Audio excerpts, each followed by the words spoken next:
언제부터일까 널 마주칠 때마다 심장 소리 커져와 살짝 더 가까이 네 곁에 다가가 그런 일을 나는 기분일 것 같은데 나 그 시간에 기대어 감춰왔던 마음을 다 모아서 몰래 보여줄래 한 걸음 다가설래 사실 너만의 많이 또라고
Good evening and welcome to Brief Darkness while I sort out configuring the window capture bit. There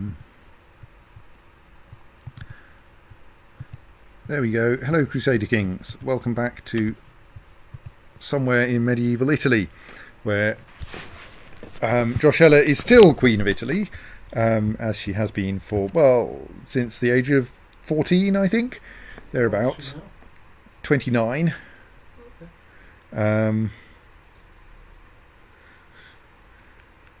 So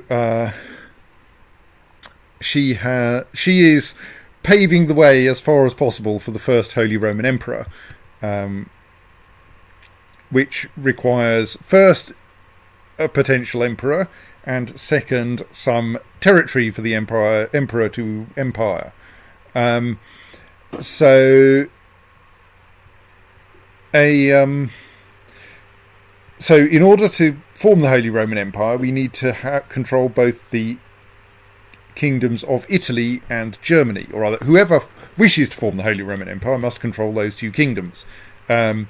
Joshella is, of course, Queen of Italy, but she is very much not Queen of Germany. The King of Germany is one Markvard Geronen, who I think has only come to the throne relatively recently, who was, yes, elected mere months ago, and who is not Joshella. He is also not of the Di Spoleto dynasty, which is obviously unfortunate given that's the dynasty I'm playing as. Amusingly, he recently attacked our Joshella's sister, is it her sister? The Queen of Romagna, which is a fairly tiny little kingdom. Not quite an enclave in Italy because it has a coastline. Queen Oda, my cousin, in order to depose her anti-pope, which she inherited from an earlier player character. Slightly curiously, she won that war, which I really don't understand. In that, she now has 579 troops. Germany has 15,000 odd, and yet somehow managed to lose the war. Almost 18,000 troops. It does appear, though, that Romagna is currently in the midst of 4 anti-papal wars. Duke Martin of Tuscany, one of my vassals, Count Pio of Modena, one of my vassals, Duke Averedo the Fowler of, I think, also Modena, again one of my vassals, and Count Egbert of Orvieto, also 4 of my vassals are currently at war with my cousin to try to depose her anti-pope. Little do they know that I'm going to be setting up my own at some point. So, yes, I'm sure she can't win all of those. Yeah, she's winning that one, 84% in favour of Queen Oda. The 3... And she's just winning the one against Count Egbert. But Duke Martin of Tuscany and Duke Averedo of Modena look like they're probably going to win. I mean, in particular, Duke Martin is at... Oh, he's only at 48%, so she still has a chance. This is... This is one of my vassals who is embarrassingly powerful, at least in that he controls quite a lot of territory, though actually his troop numbers are currently rather feeble. So I've been trying... So I would like to split up his duchy when he dies. He is 66. And he has Gavelkind succession, which helps. So currently he holds the duchies of Ivrea and Milan, and Ivrea will go to one of his sons, Adriano, and Milan will go to another of his sons, Domenico. And the third son gets the county of Padua, which is not very exciting. So I think now that he has 3 sons, this one's very young, isn't he? Yes, age 0. We should probably grant him another duchy. Grant Alberto another duchy. Because if he's got 3 duchies, then his territory can split 3 ways. And conveniently, we can create either the Duchy of Friuli or the Duchy of Verona, and cause those to split out from his main inheritance. Because essentially, at the moment, his let me find him again. What's going on there? Oh, right, yes, that's the Duchy of Modena, right. At the moment, essentially, the bit of his territory that intersects with the de jure Duchy of Milan will pass to the his second son, so he could then carve off one of those other two, Verona, which would be there, or Friuli, which is there. What's going on with these two counties then? Where are they? Oh, right, those are the actual. No, what? Oh, I was looking at the wrong view. I want that. What? All right, they're in the weird Duchy of Tyrol. Okay, which actually spans the border with Germany, which is currently vacant as well, but which we can't create until we gain one of Landeck or Innsbruck. Right. So those will end up passing with Ivrea, and we can arrange that either the patch round that the duchy, the land in the Duchy of sorry, I've suddenly become sniffly. Those three counties in the Duchy of Verona don't pass to the third son, or sorry, no, yeah, stop there. Or those three counties in the Duchy of Friuli don't pass. I think we should give Friuli to someone else, so that they're the people on our border, especially because that county will still remain in Ivrea, because it's de jure part of something bloody weird, I expect. It's de jure part of the Duchy of Carniola, which also spans the border with Germany. So yes, let's create, assuming I have the cash, I do, the Duchy of Friuli, and grant it to the Duke of Ivrea.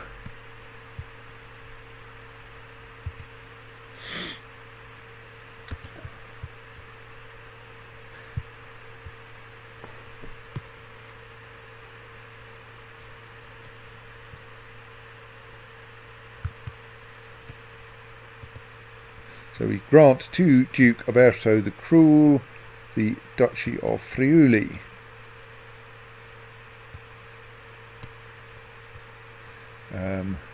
And so now we're in the situation where Martino is heir to Friuli, Domenico is heir to Milan, and Adriano is heir to Ivrea. And so so Alberto's territory will be conveniently split among multiple heirs, and thus they will be slightly less threatening as potential challengers for the crown. Right. So, meanwhile, Germany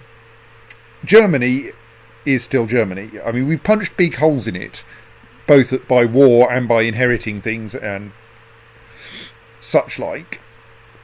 Well, actually, by inheriting things. But we could do with getting more of it. So, one way to do that is to find people who are who are in imminent danger of inheriting some part of Germany, and making sure that they already have a title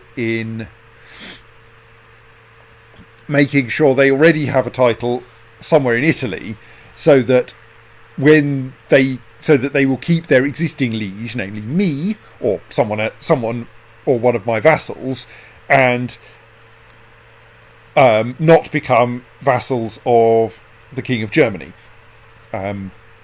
So in order to do this, we need some territory to grant them, some titles within Italy to grant them, and a nice way to get vacant counties is by holy war, because if you take a duchy by holy war, then you usurp anyone who is not of your whom you consider to be an infidel or a heretic.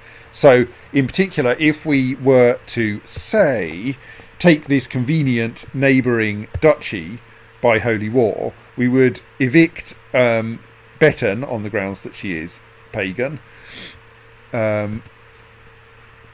We would also evict Udalrich because he's pagan. We would evict Oktuna because he's pagan, and so forth. All of her vassals are pagan. And I think similarly, if any of her vassals have vassals, which they currently don't, we would evict them as well. So that way we could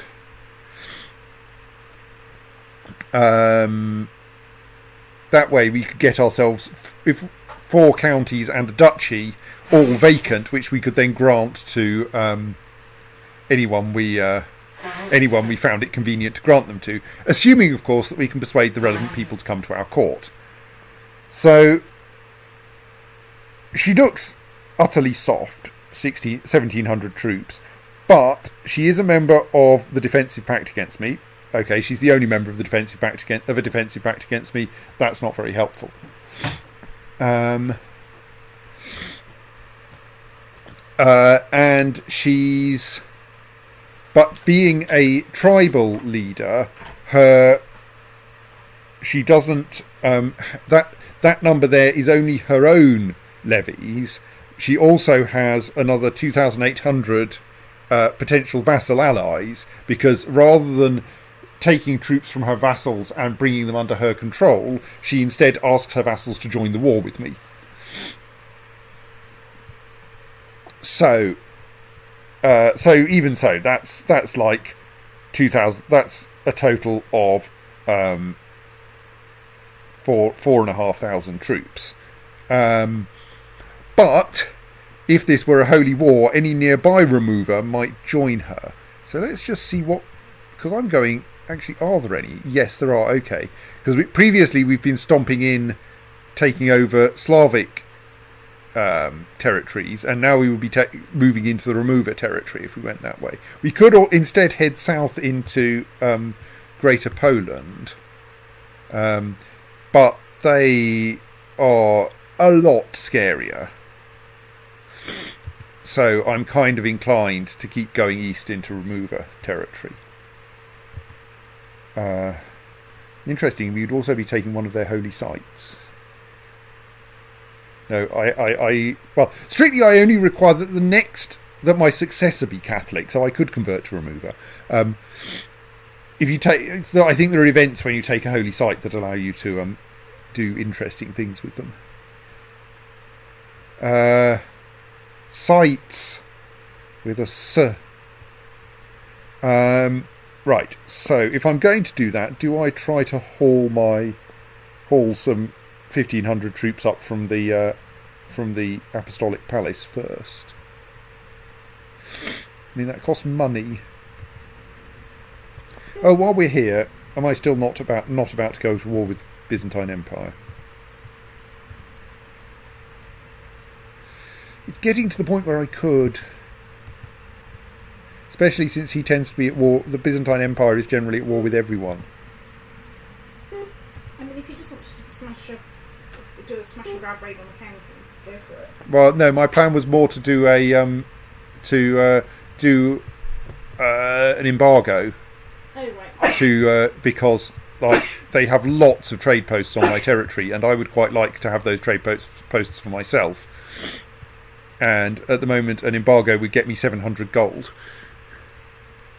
Which would be quite nice, and conveniently vacate all of those counties for Genoa to build trade posts in them instead. So he's currently he is currently dealing with a revolt, which means his forces are all split. It's kind of tempting.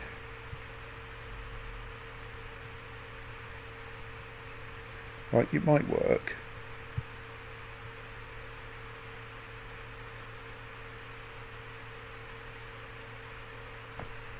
So slightly I want to go...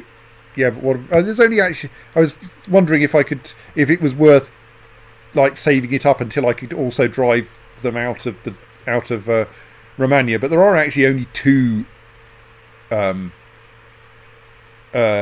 Amalfitan trade posts in Romania.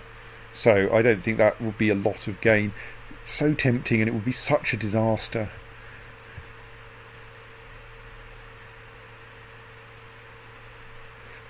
Sod it. Let's go for the tempting disaster.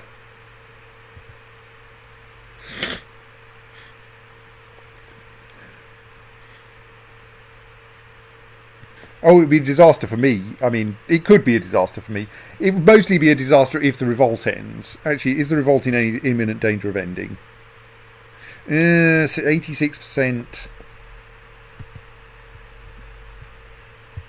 And the revolt controls another 4,500 troops. But, yeah. Quite a few of those, on the other hand, are hired troops and thus liable to get dismissed. And he is at war. Oh, I don't know. Let's do it. I haven't lost a war for ages. Embargo war against the Byzantine Empire. Go. Right.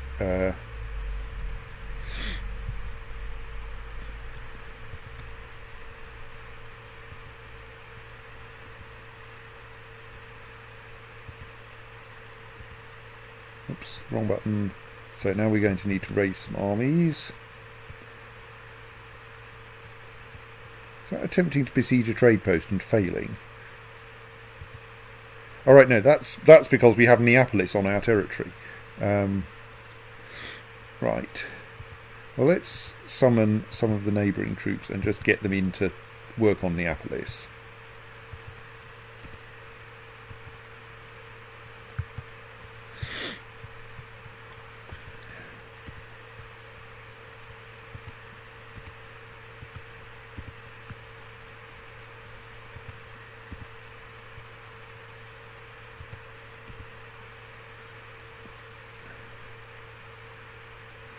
Yes, you can see that Ivrea is quite powerful there. So that's not quite all of my available troops.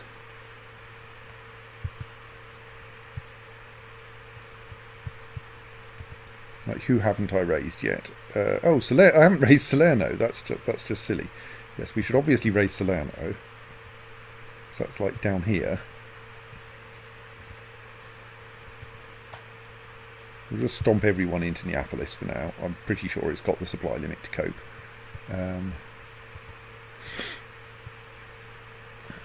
So we haven't raised Pomerania because they're miles away and we have uses for them later. Ditto Franconia. The Duchy of Croatia is pointless. Majorca would take lots of shipping. Saxony might be worth raising. Yeah, go on.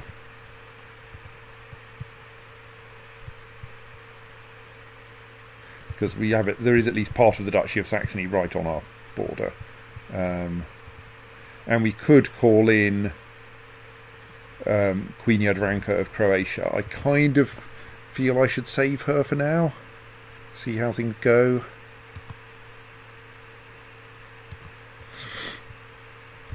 And conveniently, even if we win this war, it won't increase our threat. Josella di Spoleto has become Duchess of Friuli. Hang on, is that me? No, that's a different Josella di Spoleto. Okay.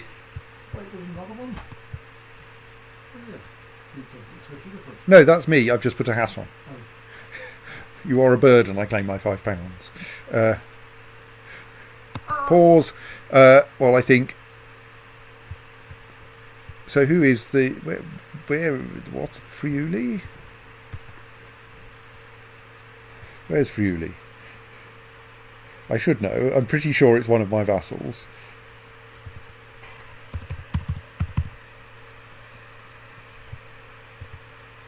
Oh, it's that one which I just created. Oh, that was me becoming Duchess of thing, which I then gave away, and I was just bothering to get around to reading my messages. Right, that's just me being an idiot. I mean, me personally, not me, my player, my character. Ooh, someone's revoked the Barony of Tusculum. The Barony of Tusculum has been a very strange place. Right, what's happened? Is that one of them's turned 6? It looks like it, yes.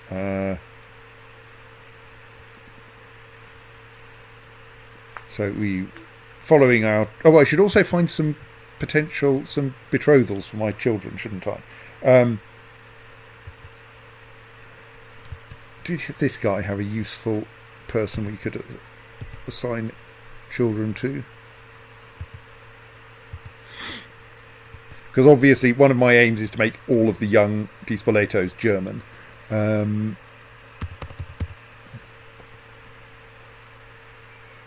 He's not bad.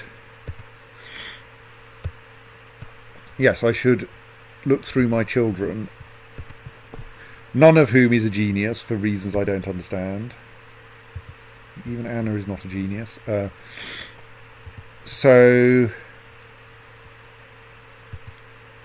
Ambrosia is betrothed, and Astore is betrothed, and Alboino is betrothed, but Antonio is not, Alberic is not, and Anna is not. And in general we want to betroth the girls to someone slightly older. We're aiming to catch geniuses for all of them, so that they can have children the moment they turn 16.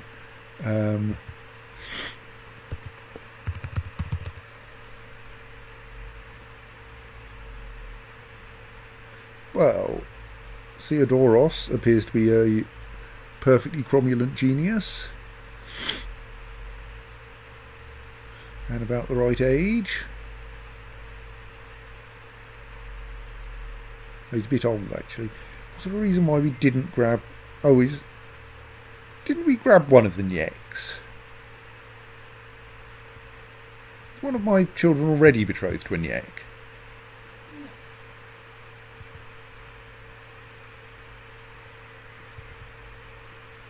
Yes, yes.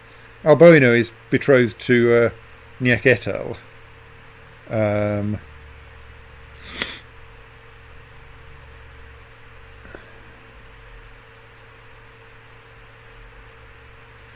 Though for some reason or another... So is that then... All right, Dan Taxonyov, who is, yes, currently unbetrothed, and looks like he will be a perfectly cromulent genius.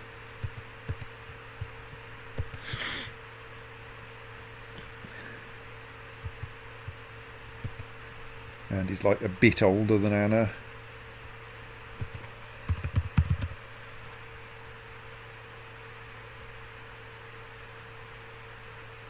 I mean, or there's Gautier, who is like... who would also get me a non-aggression pact and is like somewhere else. And is Catholic, which is probably slightly better, and is only very slightly older.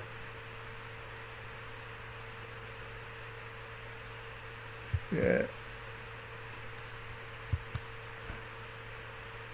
Oh, we want to know... Ah, that's the thing, of course. We want to actually see if we can get a matrilineal marriage, so that, because otherwise it's no point, really. I should remember that. So, Tiny Anna, can we get you a matrilineal marriage with a genius? Then we can just get Dan. Okay, he'll do.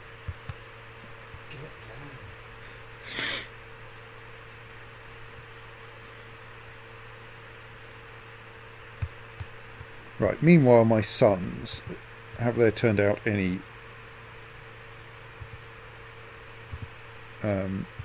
genius girls that you can marry them to? Preferably who aren't their cousins.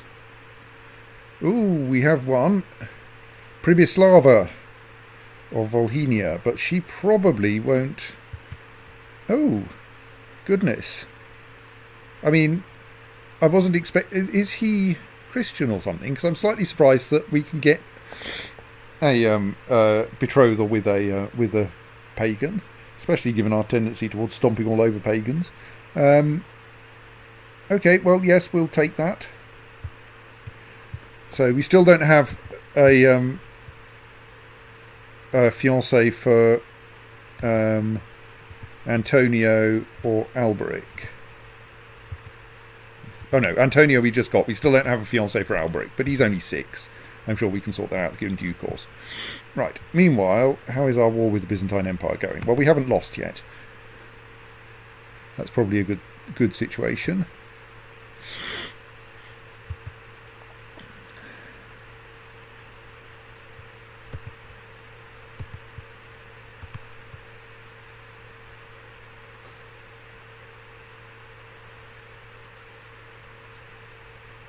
Alright, he's actually my vassal, so I can't get a very useful non-aggression pact with him. I mean, I suppose I may as well, or rather, I can't get an alliance with him. Yes, I've got a non-aggression pact. I can't get an alliance. I think, or something like that. Maybe not. Oh, that one. That's the useful one. Yes. So where is he? He's all the way over there. Right, I'm not about to invade him.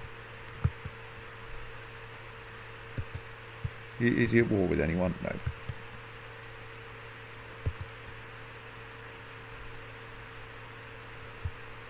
Let us formalise my alliance with him, which at least might mean that he doesn't join in on the side of his co-religionists when we invade them. These guys are... Right, they're besieging the trade post of Capua, because I'm wondering whether besieging a trade post actually gets you any war score in this kind of game, in this kind of war.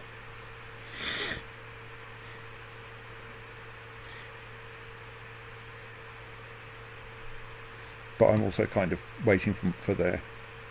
Right, okay, it looks like besieging trade posts, while it might get you some money, is otherwise useless.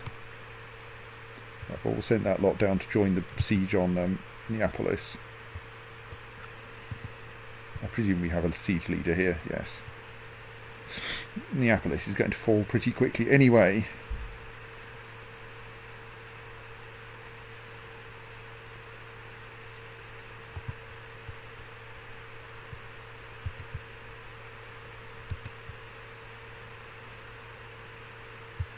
Good. Yes, somehow I managed to get Alberto to convert to Catholicism last time, which was nice. Now, while we're waiting for troops to arrive, yes, we'll just do that for the money, and then stomp into Amalfi, I think. I should zoom in a bit so I can see what I'm doing. Okay, troops keep arriving and confusing me. All of you lot into Amalfi.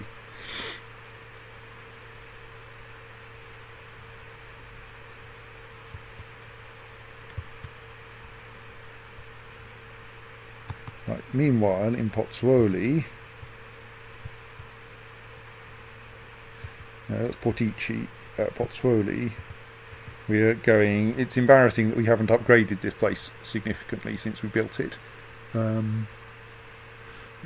So I'm pouring what money I can afford into making it a bit better. Basically, there's half a ton of upgrades that it doesn't yet have.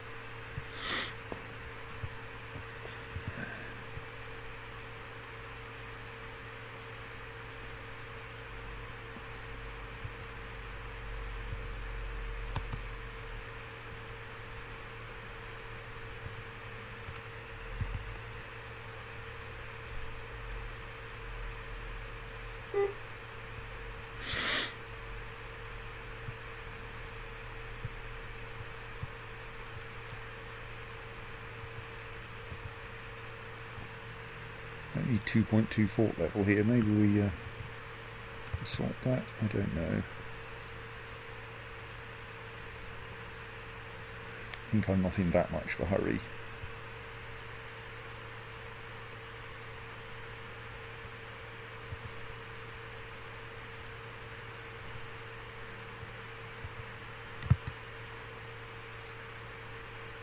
Right, that's nice. That probably gets me a bunch of troops next time I need them.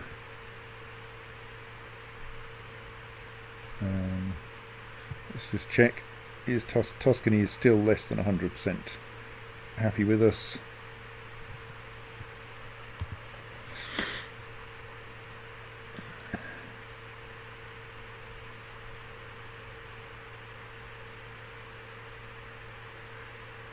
Okay, we seem to have managed to confuse things so that we don't actually have a siege leader in charge of anything. Let's fix that.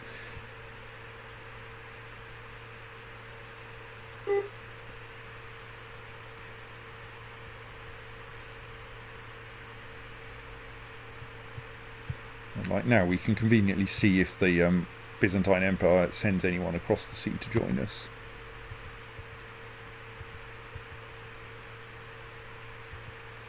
We have a new pope.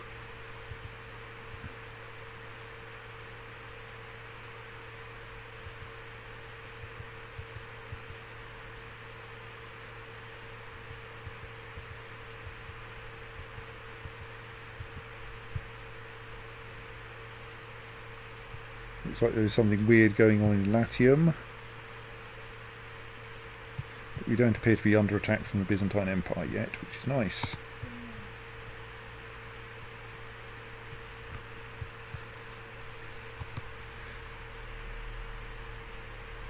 Oh, Duchess Paola of Latium has inherited the Duchy of Latium. She was the one who persuaded us to go to war last session. One of the first times I've used the feature where if you win a war on behalf of one of your own dynasty, they become your vassal, even if they weren't already, and become a landed vassal.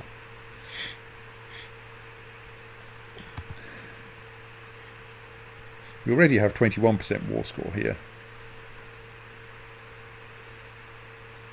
This is going all right. In Teano, our actual capital, we've built a militia training ground. Well, let's build some stables, or upgrade the stables.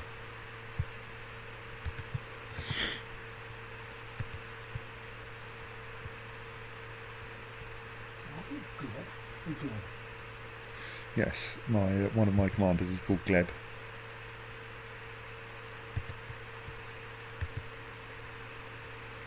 Let's check the supply limits on where we're likely to go. Oh, we have a child who's lacking a guardian. Alberic. Right. Also lacking a wife, but we probably can't fix that today. No, there is no one under the age of 6 who is a genius and as yet unbetrothed. So Alberic gets to wait. And meanwhile, can we find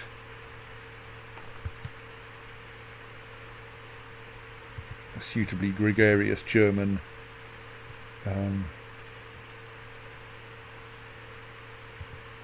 guardian for him?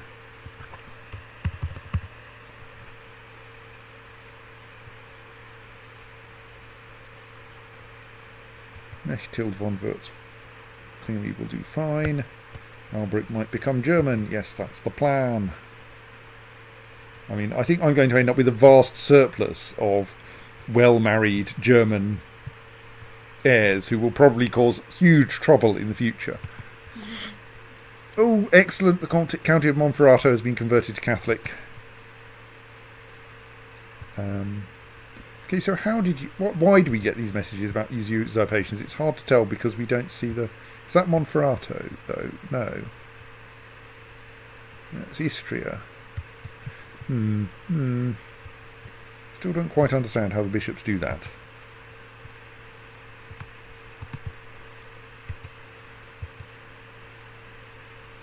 Oh, I've got some prisoners. I should ransom them before the war ends.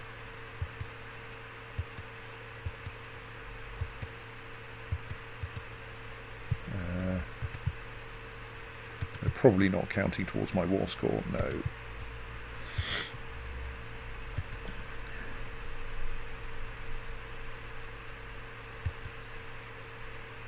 They're not really very valuable, though. On the other hand, I am very short of money.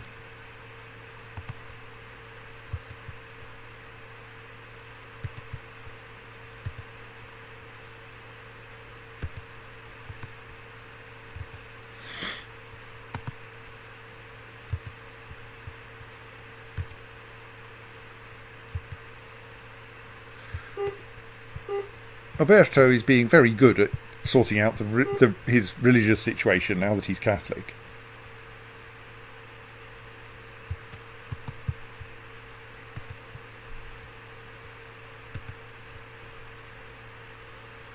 She's worth 14 gold, that's nice.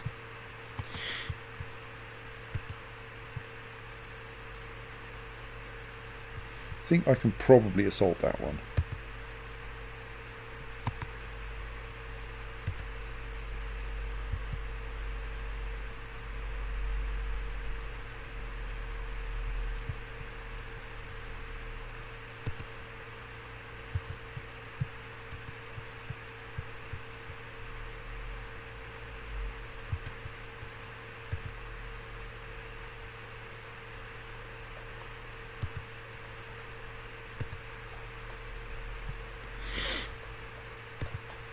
Right, there we go.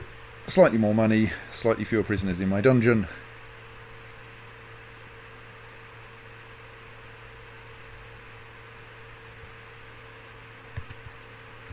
Oh, it's a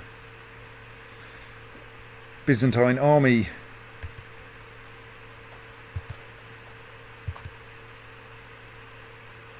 You seem to be getting a large number of Edgefriths over in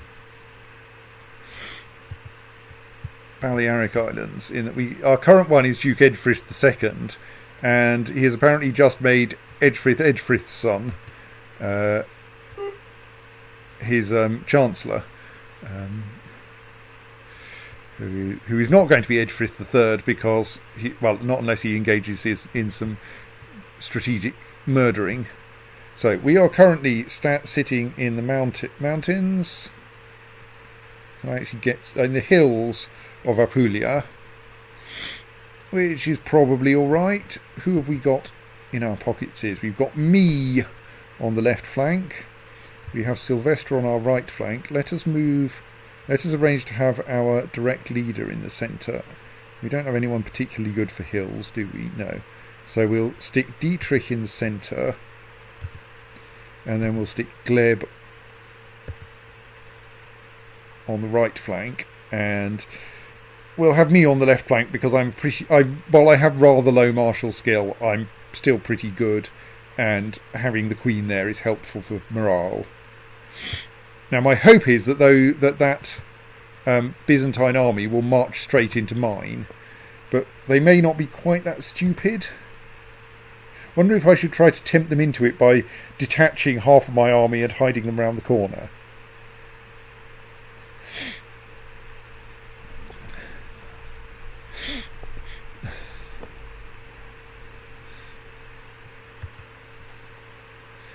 It seems like it might be enough to persuade them to do something foolish. So if we split the army in half and send this army over there,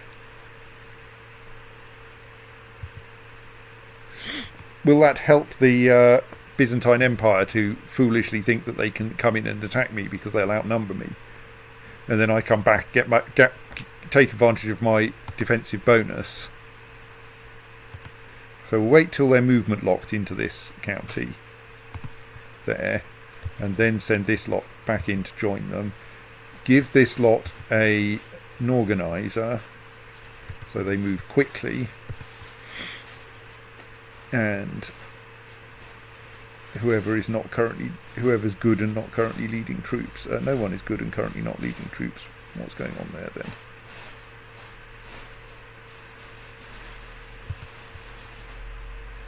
We haven't got Thoria, have we? No. We've now got someone in charge of each flank. So now they will suddenly be surprised as this 6,000 strong Italian army charges in over the hill. We hope. The stormy weather is getting to me. Turning to the sky, I take a deep breath. The pompous soldiers of Basileus Phocas II have been sending their best at me, and my limbs are becoming heavier with each step I take. So, I don't think so. I'll duel Commander Callistos myself, because I'm brave. He has personal combat skill 0, which like sounds all right, except that as I recall, yeah, I have personal combat skill -2 because I am fat and charitable and kind and stressed. I can duel him, which might be a complete disaster, especially since my heir is currently Prince Gregory. I mean, that might be a kind of weird situation. I can lose Brave. No, I don't want to lose Brave. Brave is nice. Brave gets me +2 martial.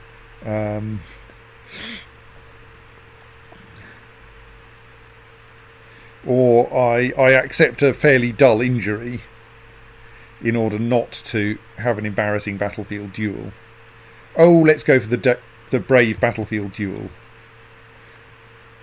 I'm beginning to think that I will die here in the hills. Do I allow him to take me captive? Well, that would lose me the war. Do I take Gleb? Get him to take Gleb? That would be... That's what a previous one of my characters did. It will very much annoy Gleb and give me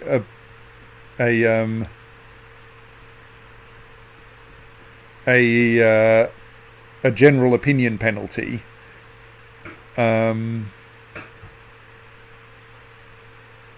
But I'll probably get Gleb back at the end of the war. It is only takes him prisoner, isn't it? Yes. If he imprisons me, then the war's over. Or I die on the battlefield and Prince Gregory inherits the kingdom. Take Gleb instead. I'm not that brave.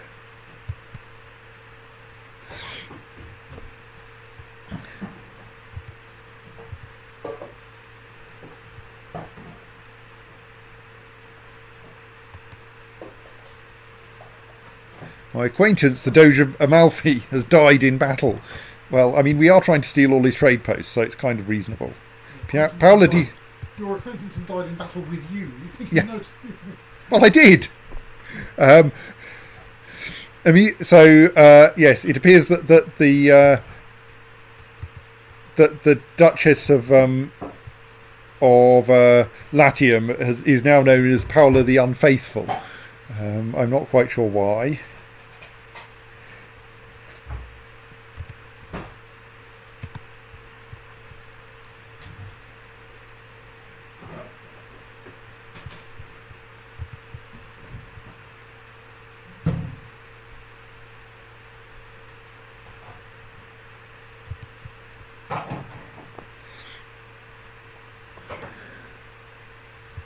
Anyway, we're definitely winning this battle. And we have captured Duke Constas of Sicily.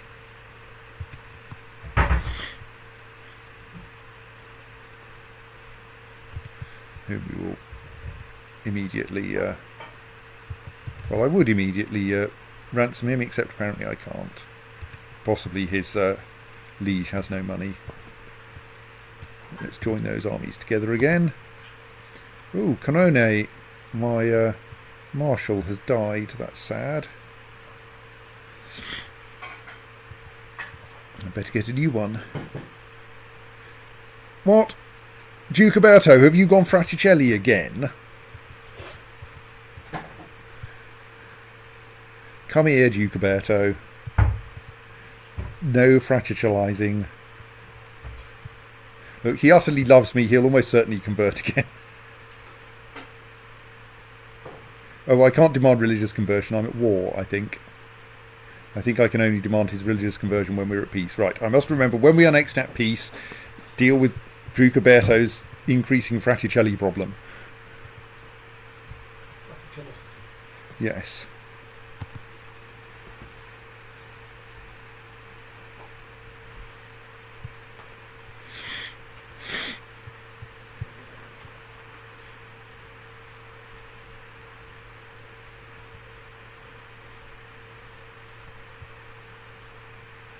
So Cassio so I think that's essentially a religious thing, in that he's just usurped the title from a heretic. Unfortunately, I can't imprison people merely for heresy. feels kind of strange, but still. Is this the same? That's a Catholic usurping a bishopric from a heretic. Yes.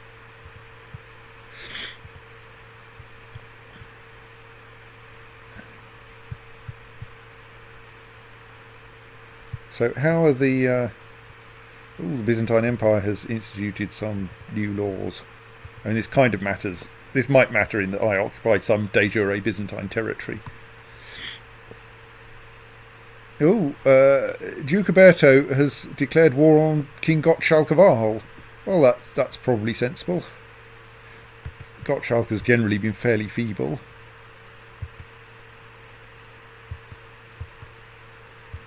All right, so yes, Uberto d'Este has. I don't know. There's bloody religious wars. Right, what was I doing? I was going. How many? He's finished his war against his revolt, so there is a slight danger here. But if he keeps sending small armies against me, so shall I do the same trick? Do you think it's necessary? Well, it worked. Let's do the same trick anyway. Oops, no, that wasn't what I meant.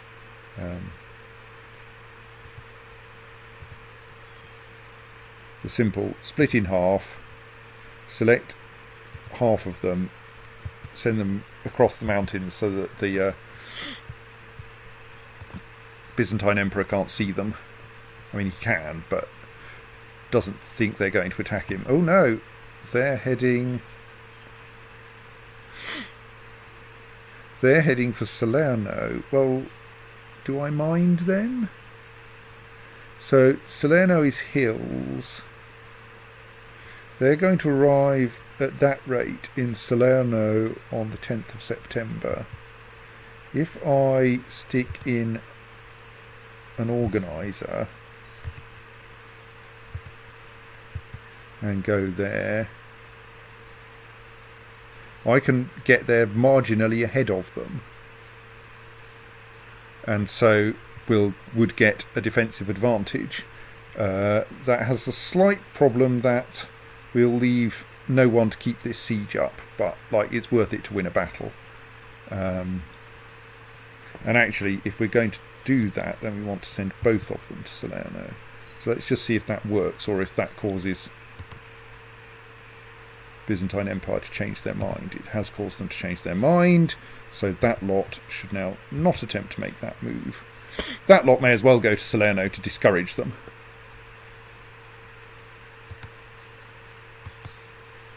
Now they're heading in here. Right, well this lot are still... So let's wait for... Let's halt those in Benevento. We'll fix that later. Wait for the Byzantine Empire to become movement locked into there, and then send my troops in there. Right, where's that peasant revolt? Oh, it's rather a long way off. Sorry, we haven't conveniently got any troops we can send to that right now. We'll deal with that once we've beaten the Byzantine Empire.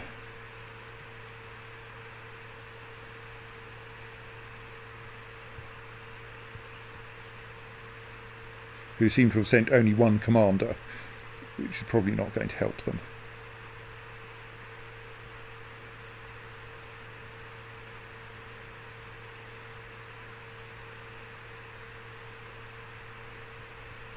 Right, Pozzuoli has built its militia training ground. What else can we build there? We could build a barracks. That would not completely run us out of money.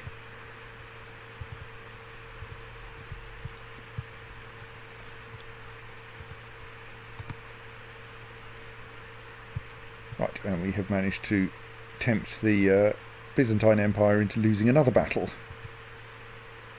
And without losing our siege progress. Which is nice. Oh, I haven't got a marshal, of course. We lost our marshal. Well, let's quickly appoint the Bishop of Cume as our marshal. He's currently busy in a battle. That probably now means we have a vacancy for a commander. Does it? Should do. Yes, we have vacancies for 2 commanders, in fact. So, do we have any good candidates? No. Let us find ourselves some good candidates for commander.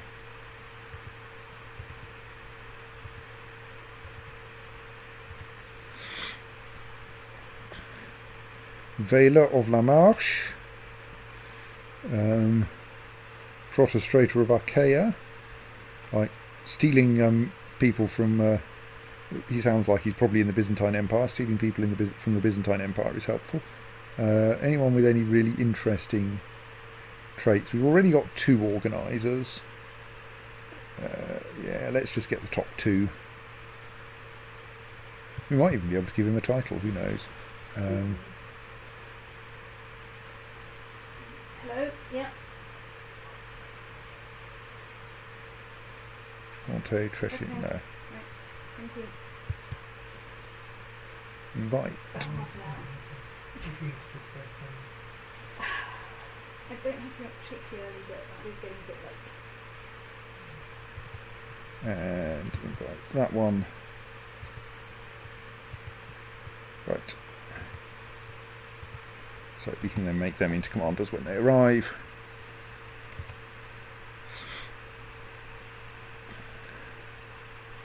Meanwhile, we are busy besieging things. Why don't... Oh yes, there he is. Appoint commander. Send.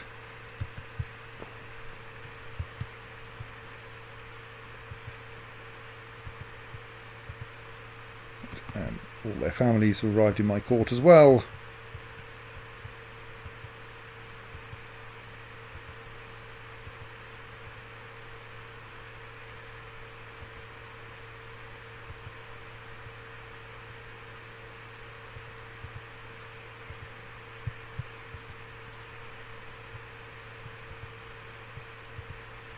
So we've reduced the Byzantine Empire's troop numbers a little bit. They're still scary, but like they have got a big empire to spread them out over. We've almost pushed this over. Run time a bit faster for the moment, or indeed at all.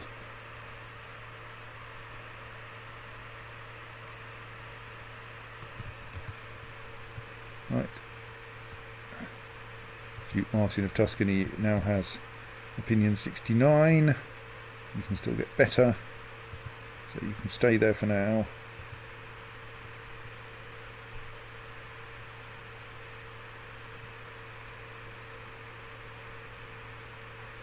And pause.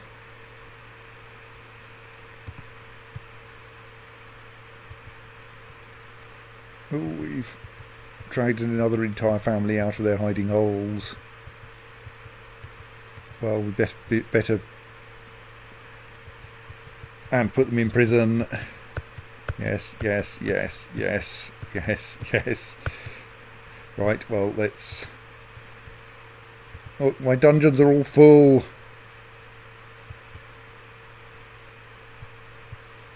Actually, do we have...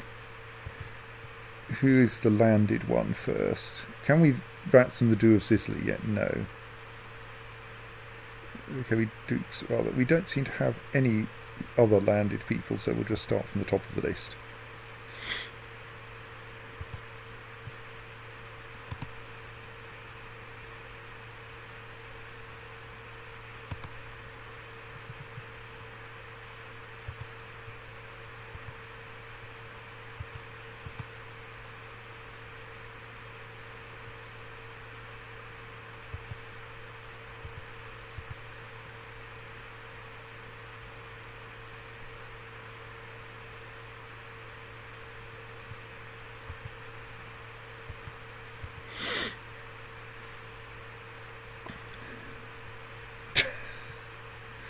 I didn't even get to see what that message was about before it vanished.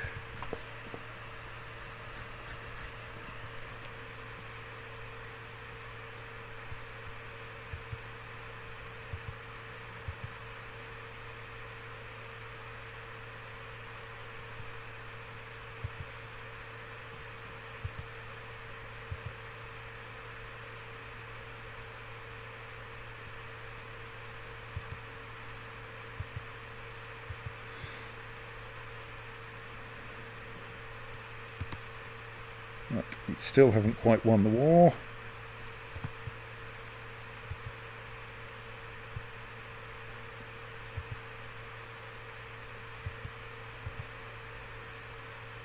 Oh, there's another incoming Byzantine army.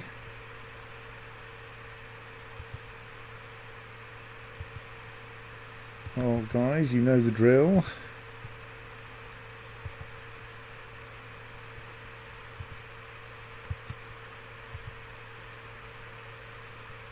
No, we don't want Elstan there. Someone good there. Someone siege leader there in particular. Well, we may be a bit short on siege leaders actually. That one on the other hand wants like some more people. And an organizer. Right.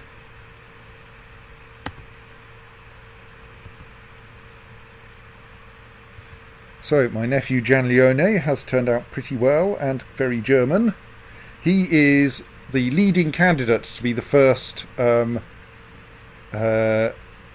Roman Emperor, and 15 diplomacy, 21 martial, 13 stewardship is not a bad candidate for it. He is betrothed to Daniela Verdueneth of Brittany, who is also a genius, albeit she has somehow turned out as a naive Pisa. So only 12, 13, 13, 9, 9. So she's a great all-rounder. Right.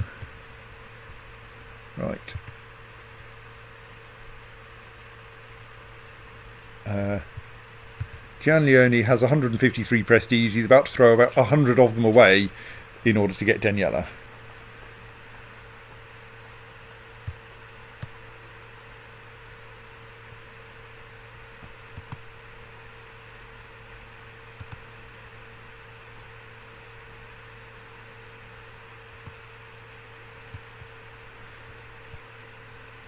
What are we doing? We still have one. Oh, we can still exchange both of them.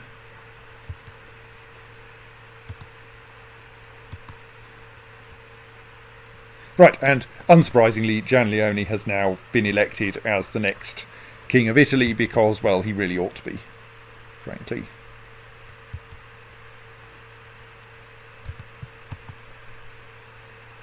Okay, that army has diverted, so we should probably do something about that. Can't ransom Thomasina, possibly because the person we would ransom her to has run out of money.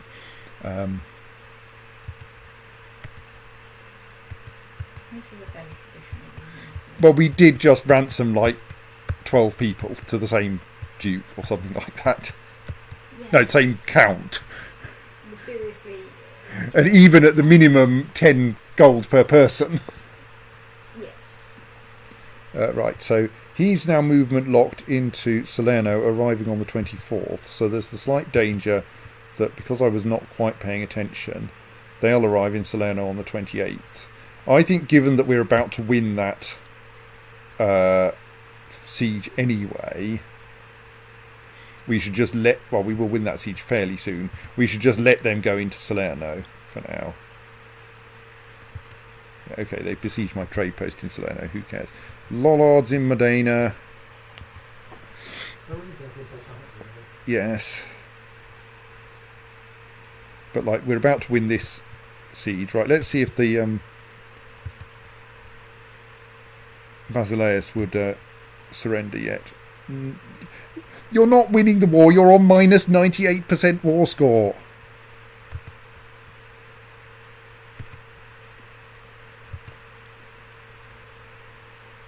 Maybe I will just stomp over the hills and fight you in Salerno.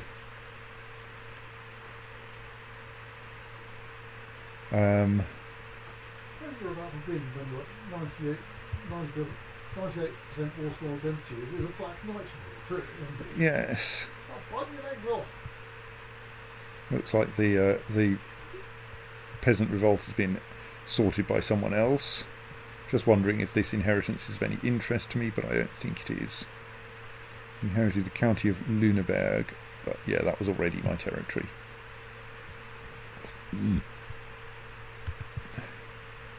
So, I wonder if there's anywhere easy to besiege, or if we just stomp across to Salerno, which is hills, but we do have a fairly large advantage. On the other hand, we can probably besiege another place faster than he can, so.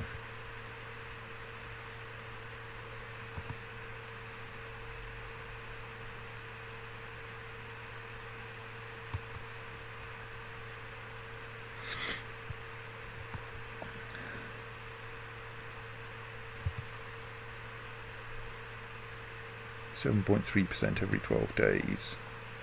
8.1. What's happened to our siege leader? Give me back my siege leader. I mean, I think I am down to 1 siege leader, which is unfortunate, but that should make that a bit faster. 13% every 12 days, so we should be able to overtake them, even if we don't assault. And I prefer not to lose all the troops I would get for assaulting.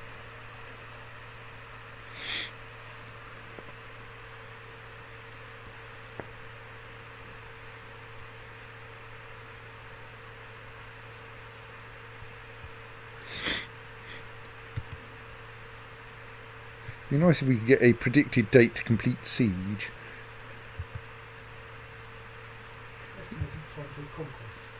Yes. I mean, I think we're going to complete our siege first. Ooh, extra tech points, thank you. Damn it! We lost Salerno, which doesn't seem to have done anything for our war score because we won our siege, right?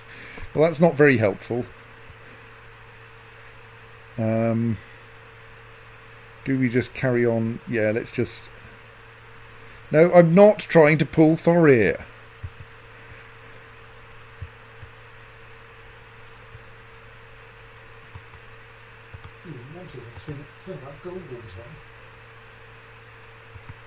Right, I think we need to be a little bit more careful about this war to make sure we win it quickly, which means pausing.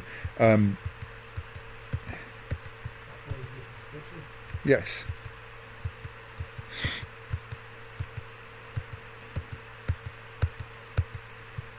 Because they seem to have rapidly besieged quite a few things.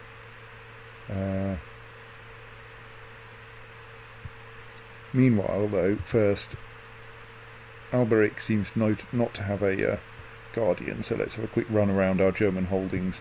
He's still Italian, so we still need to make sure we get him converted.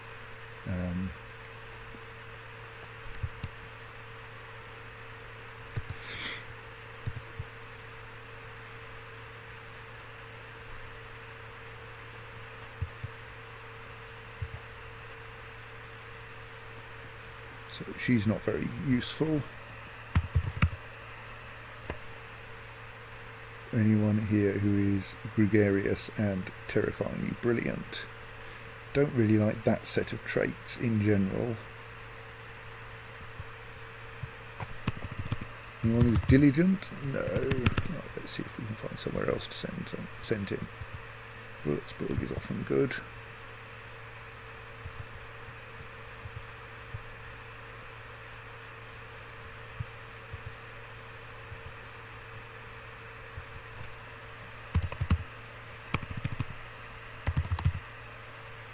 Oh, Gottschalk's available. Excellent. I mean, Gottschalk is now a lunatic, but he's good in other ways.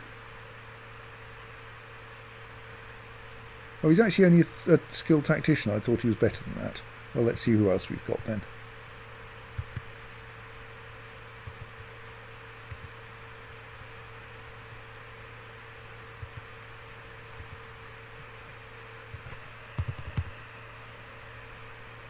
Meh. Might be fun. Joshella in Di Mozzetto, who is Midas touched. Or yeah, let's go for her. Oh, except that she's Italian. That's no good.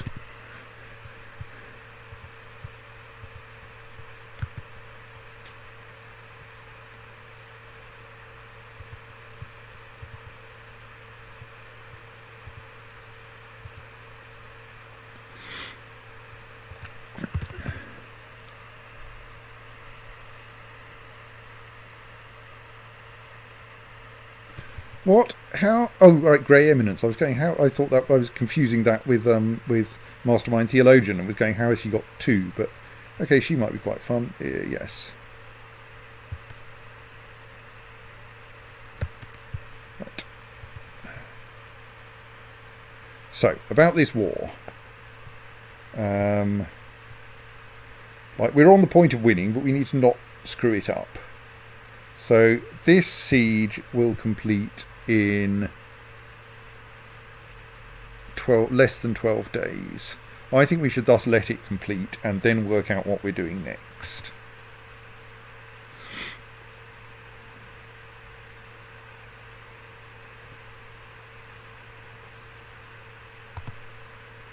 The answer to what we're doing next is we're declaring victory. Excellent. So just check we haven't got any prisoners that we can ransom. Nope. Right.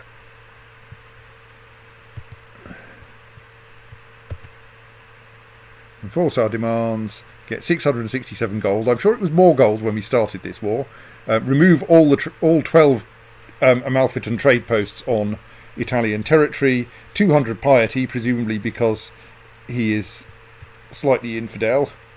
I mean, not really. He's Orthodox, which seems a little silly. Curiously, no prestige at all. Right, we are no longer poor. No, so I should hunt down everyone who has the wrong religion, or at least Duke Alberto. Assuming he hasn't died, but I don't think he has, no. And say, Oi, Alberto.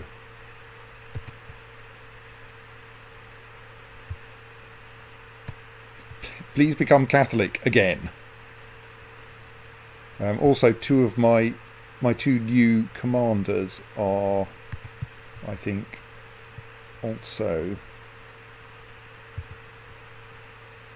Orthodox. You're living in Italy, I'm afraid you have to be Catholic.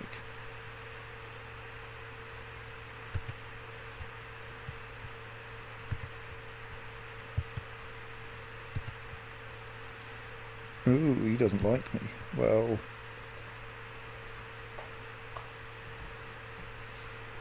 oh, because, yeah, well, in part because of that battlefield betrayal. Let's send him 15 gold to make him like me. I have just become terrifyingly rich, after all.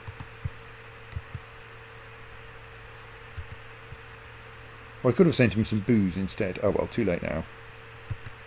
Right. Yes.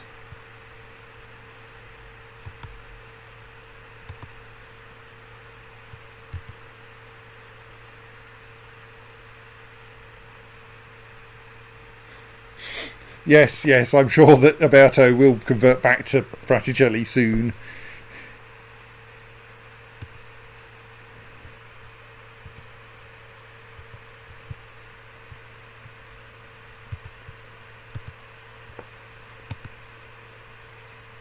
But he has, for now, declared that he is a good Catholic again.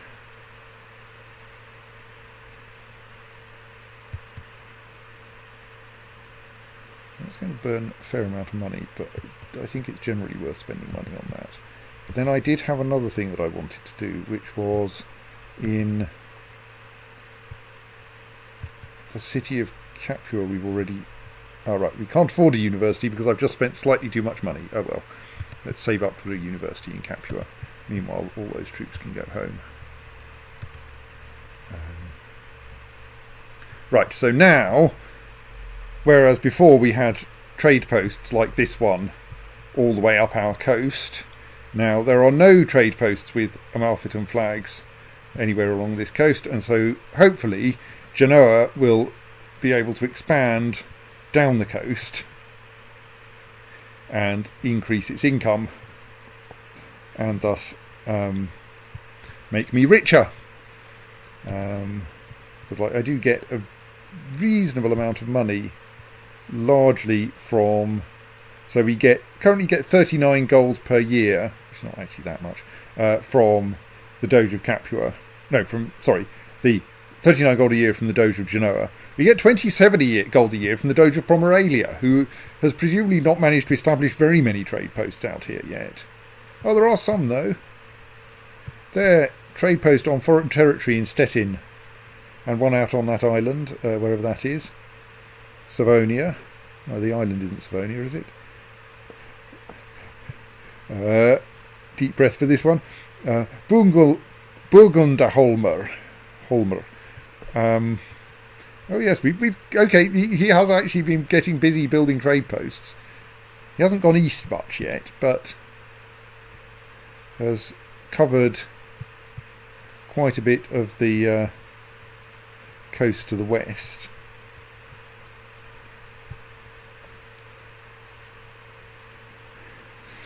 So yes, we get a reasonable amount of income from those.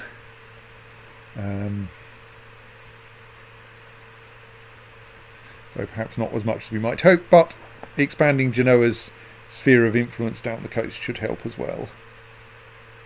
Where's the trade zones map? So yes, there's currently a great big neutral section there that can be turned Genoese. And we already have trade posts over most of the west of the Mediterranean, which does make me wonder quite where all that tax is going. Oh, they've made it all the way out into Ostfriesland. So yeah, they're not quite in Belgium yet. Amalfi does still control a fair chunk of the Eastern Med.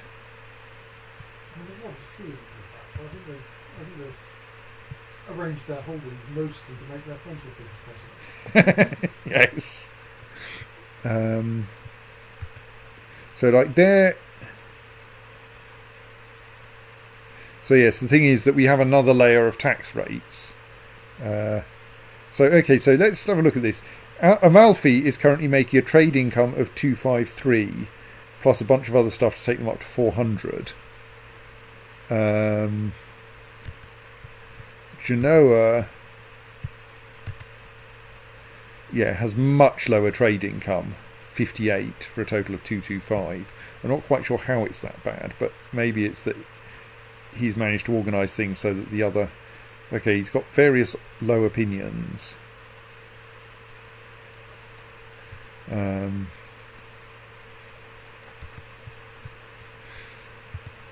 the current Doge of Pomerania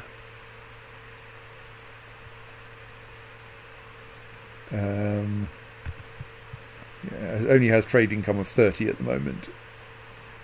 I don't quite know how this trade income stuff works. Because, well, you haven't got the expansion that would actually allow me to play as a republic. So, meanwhile, how are we doing for having murdered all of our troops? Quite badly. Okay. I think we should sit down and wait for a bit. My marshal is doing nothing, so let's send him... Let's see if we have any significant revolt risks in our territory. Because it'd be nice to avoid revolts. But the thing is that he can only suppress them while he's there, so it's kind of, I think, may not be very helpful. What we really want... What are you doing? You're in Slups. Guys, you're trying to actually convert our new territories to be Catholic. I mean, it might be better if you were to... Oh, yes, and it tends... So what's your chances of success there? Yeah, 9% yearly. That kind of seems almost useful. Tends to be that in heretical places they are much less effective. I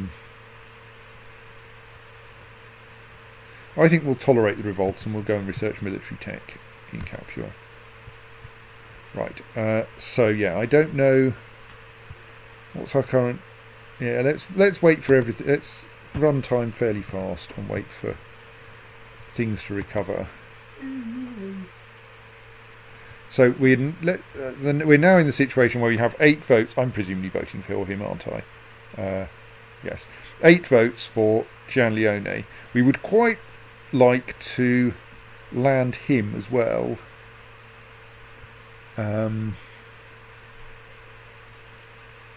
So yes, Paola the Unfaithful is slightly popular. And there's a fair number of votes still going to Prince Gregory. Let's see why. How did someone get an epithet like unfaithful and also be popular? It seems. She's not very popular. Only one person's voting for her.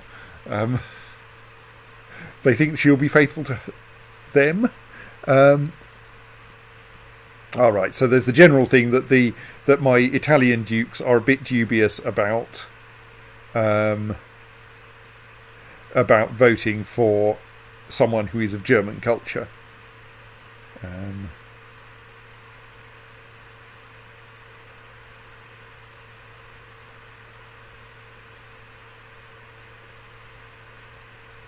His lustfulness is apparently a bit of a problem. Don't know that I can fix that.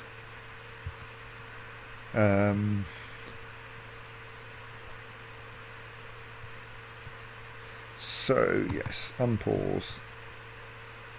So I think now were Joshella to find herself in a battlefield duel, I would be quite happy with her dying as a result. A book without a title was pushed into my hands by a hooded man clad in midnight blue. Something was said but was lost in the confusion. The book was still there.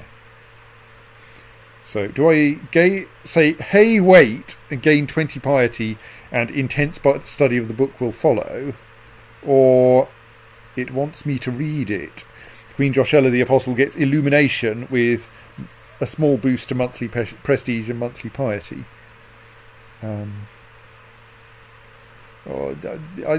Intense study? Not sure. That's the book. Don't know. The secret within the book still eluded me after several weeks of his intense study, wasted time and wasted ink. The man couldn't be anything but a maniac, filling precious parchment with malarkey and incomprehensible symbols. A mathematician. But I did learn how to love books instead, which gets me +3 learning and +10 opinion of from other scholars.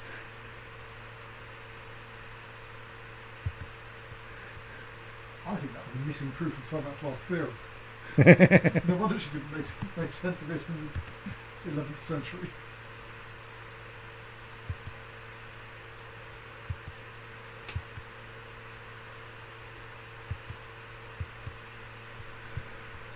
Right.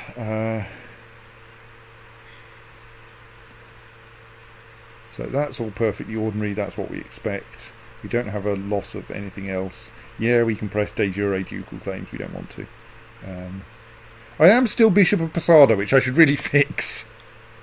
No, I'm not going to make Gianleone Bishop of Posada. That would be a terrible idea. This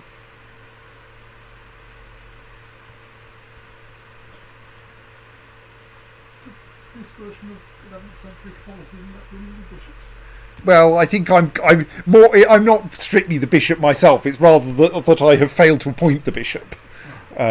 So I kind of have the bishopric in my pocket. You get to say who is and isn't bishop. I should really pick a bishop. My court chaplain's already a bishop, though.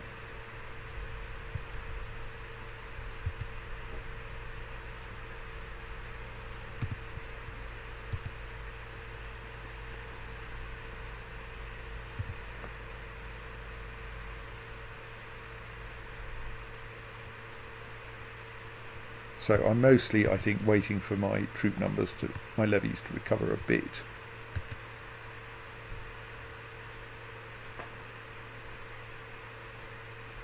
Oh, after 100 years under the Kingdom of Italy, the Duchy of Friuli is no longer considered a de jure part of the Kingdom of Carinthia. Also, the peasants have revolted in Modena. Well, we can actually do something about that now. So now if we look at the de jure kingdoms map, the Kingdom of Italy extends rather further to the east, and the Kingdom of Carinthia is getting gradually squeezed out of existence between Germany and Italy. Though, admittedly, that lot's all still de jure Bavaria.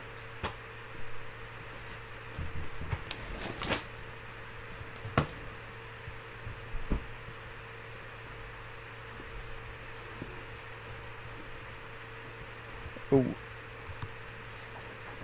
Was that Can I currently afford to build a university? No, I need...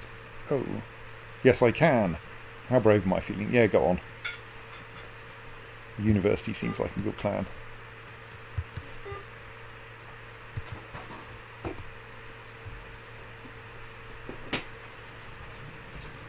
Oh yes, we had those peasants, didn't we?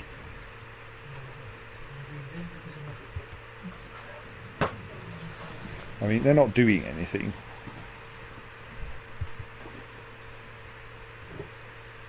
That's no use.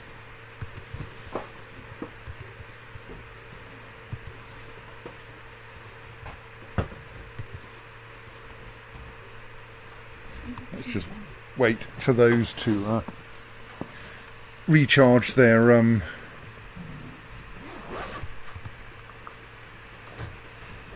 morale before we send them in to deal with the peasants. Princess Paola has declared an anti-papal war on the Queen of Romania. The Queen of Romania is doing very well at keeping her anti-pope, given how many people are attacking her for it. Here, you lot head down there. No, you lot head down there.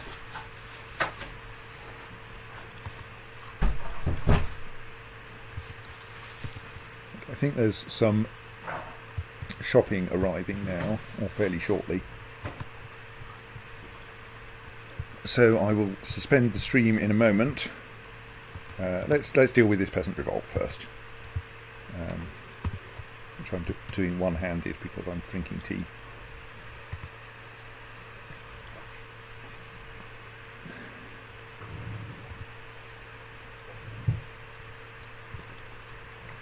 Right, the county of Ivrea is back to being Catholic, which should mean it doesn't have a significant revolt risk anymore. This county here is Lollard, and Como is Lollard.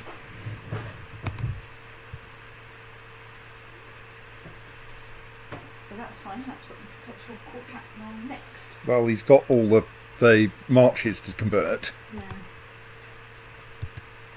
Right, that's that.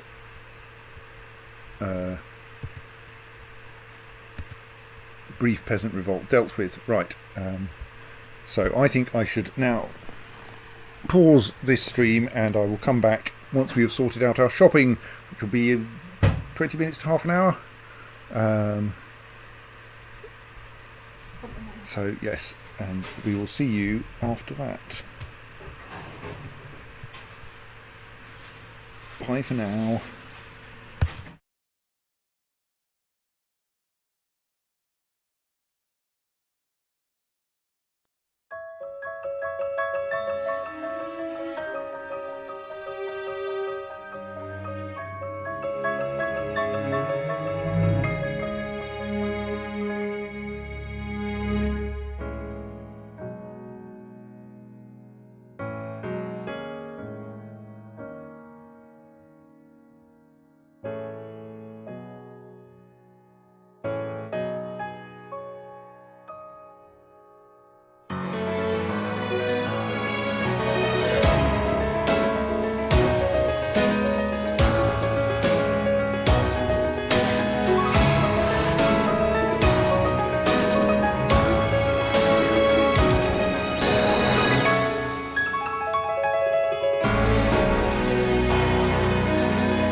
Welcome back.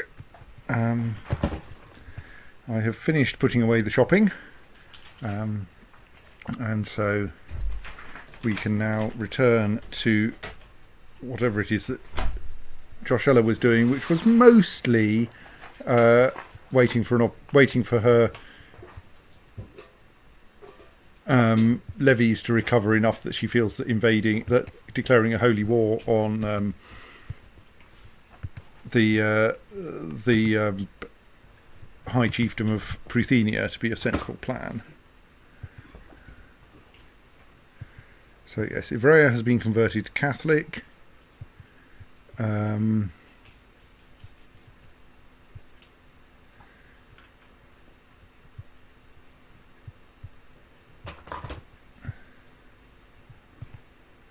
they're not yet building trade posts. Get on with it, Genoa. You're short of money or something? Not really, no. Go out there and build trade posts. They will be good for you. Amalfi is... You can't build them for them No. because you're not a merchant state public. Best I can do is to give them money, but they've got money. Like, look, Danzig is... or rather, the Republic of Pomerania is doing better at building trade posts than you are. Maybe. It's made its way all the way over into the North Sea. Good night, stream. Ow! Bollocks! Ow! Ow! Ow! Sorry, there was a spiky leaf I stood on with bare feet. And I just like to say, ow! Bloody bits of holly bush. But it's very festive in the winter.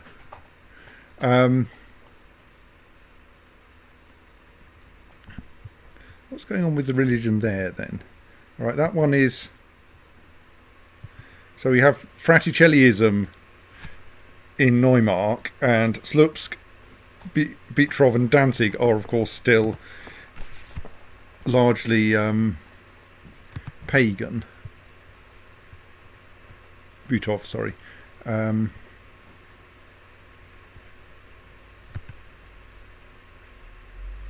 Our personal levies are still a complete disaster, aren't they? The vassal levies are at least vaguely reasonable.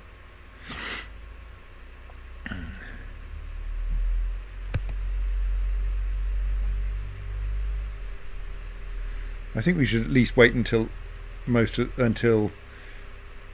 and okay, what's he doing being a significant contributor to our military effort? The Salernian revolt is apparently doing reasonably well at the moment. Though, I mean, admittedly, mostly I'm going to want to summon my northern troops anyway into this war. Like we'll try to avoid marching people halfway across Europe. It's April. That seems like a good time to start wars. Plus, like, she's got mostly tribes. There's not really much to besiege here. I think we stomp in and let's. Oh no, we've only got. We can wait until we've got 100 gold, and then we can raise the honour guard. She is of very little interest to me.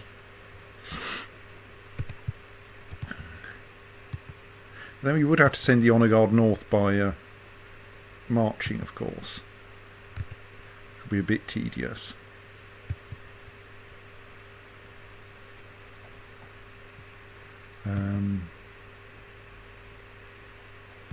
Or we wait another year and declare and start this war in 1037 when things might look a little more stable. I should also keep half an eye on the state of Germany. I think Markvard at least has a better beard now. Still got quite a lot of troops. I mean, technically fewer than me now. How are the vassals doing? They're still not... Tuscany is still not fully recharged. So where the hell is... Oh right, I hadn't scrolled all the way up to Ivrea, yes. Yeah, we should wait for our... Well, I mean, but we're not going to raise Ivrea immediately, are we? How many will we need to take this place? Right, we're going to need at least 3,000 troops up here to take Chelmno.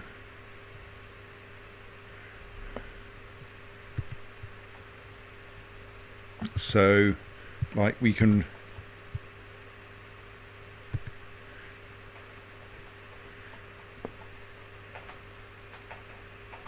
raise a whole 348 from Pomerania because it's the wrong kind of thing, Gromit. Franconia we can raise...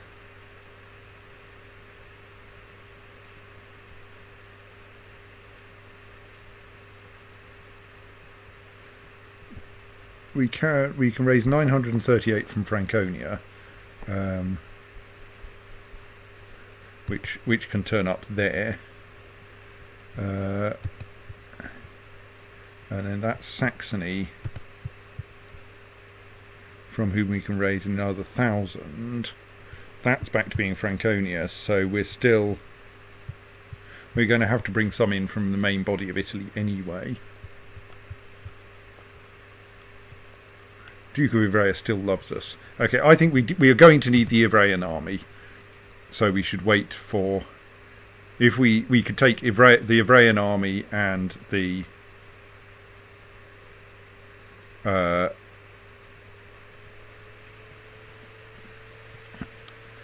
honour guard, and possibly my personal levy, though that's currently in a bit of a mess.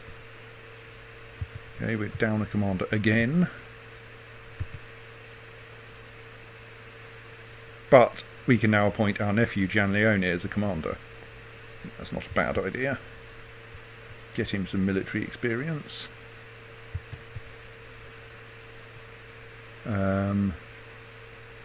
Get him some extra prestige, because he's probably a bit short of it at the moment.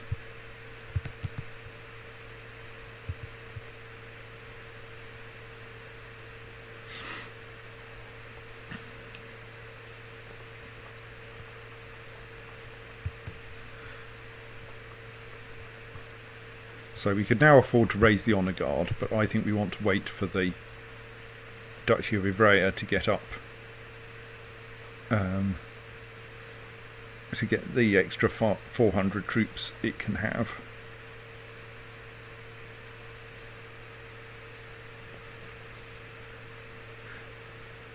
And then we'll raise the honour guard, start marching north. My poor personal levy is still in a mess.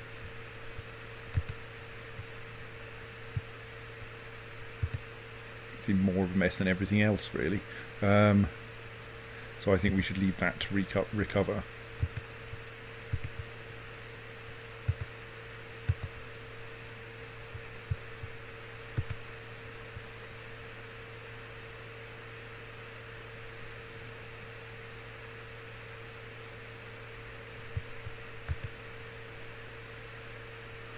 Right, let us start work on this then. So first, spend some money on recruiting an honour guard from the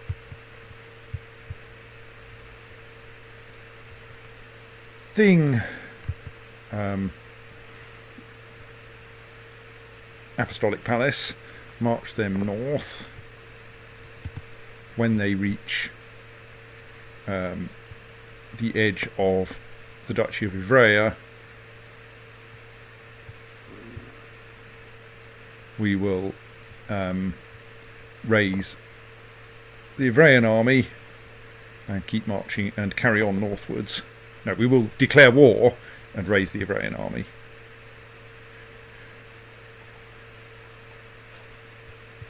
We should make sure that this lot have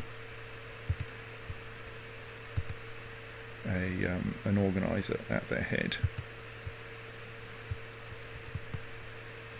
Extra speed.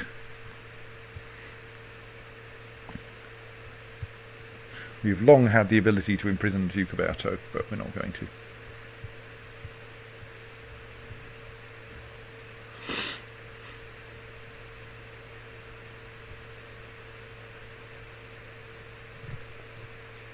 Okay, there is a danger we're going to arrive in the middle of winter, but yeah. It's on the coast. The supply limit is small, but we can fortify the moment we arrive. We should probably... Not sure where we would be best arriving first, whether it would be Marienburg or Chelmno. It probably depends on where they put their defences. Yeah, the timing is going to be disastrous. But it's fine. We'll arrive with overwhelming force and build forts.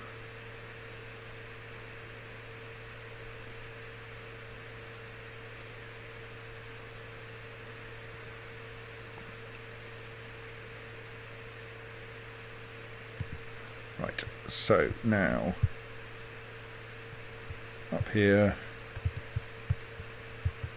High Chiefess, is already defending against one claim. Well, we may need to deal with this quickly then. Holy War for Pruthenia. In theory, we could bring in the High Tune from Volhynia. I think we'll save that in case we need it later.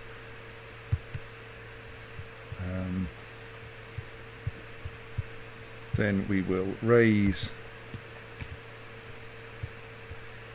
those.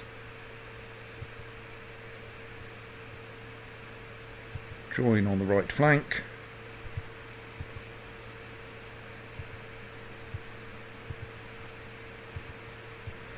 And march to Danzig, picking up other troops along the way. Quickly swipe mouse over the route and check that it doesn't have a stupid supply limit problem. There is a stupid supply limit problem. Please do not go that way. Go this way instead.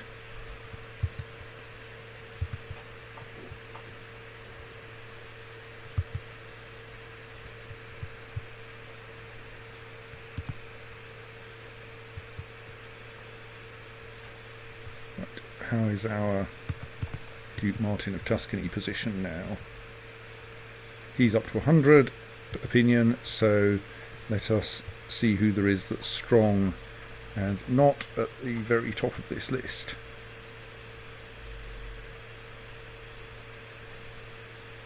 Don't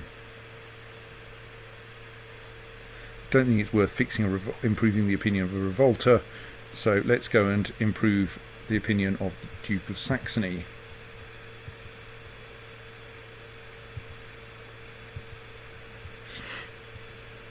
Where is the capital of Saxony? It is in Braunschweig, I think. Well, I hope it is. Right.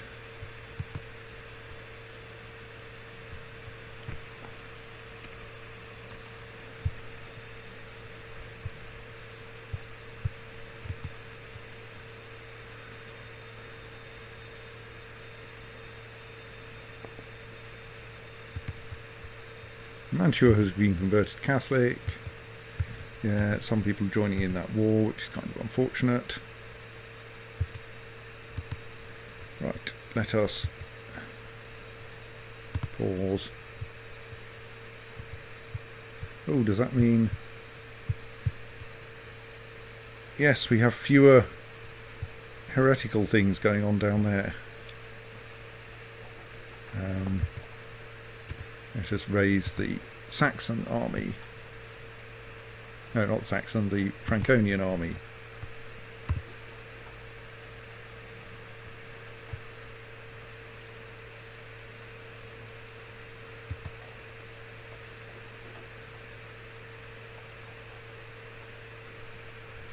Also raise... Oh right, that's part of Franconia, is it? Right, well let's raise a Saxon army as well.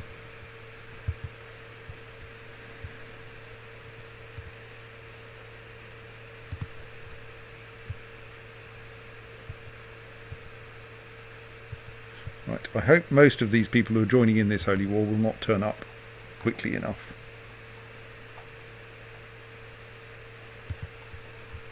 Because there are an awful lot of them.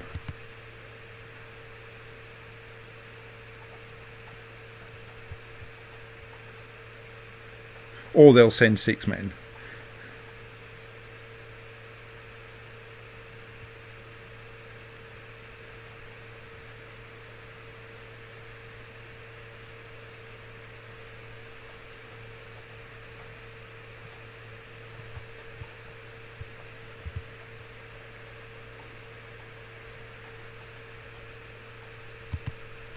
Okay, we've accidentally sent our 2 armies by different routes.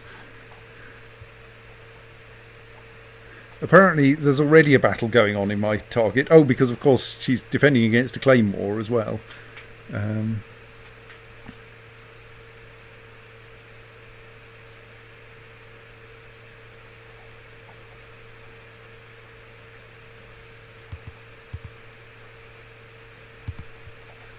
merge those 2 now. Yes. Right, they're a vaguely sane set of commanders. mostly means me on a flank and Dietrich in the middle. We can probably balance them a bit better. No, maybe not.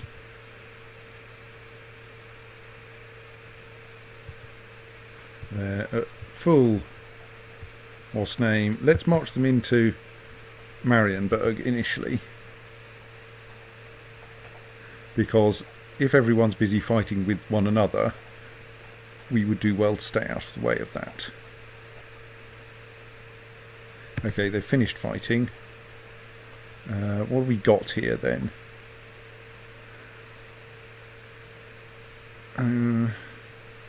No, we still want to get into Marienburg first, because otherwise we'll have a river crossing penalty.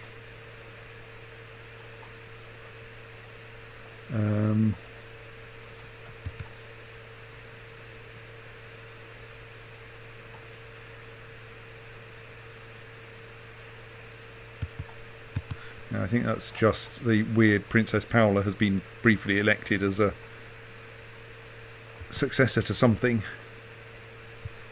Right, so now we're going to be suffering terrible attrition, so I probably shouldn't have done that.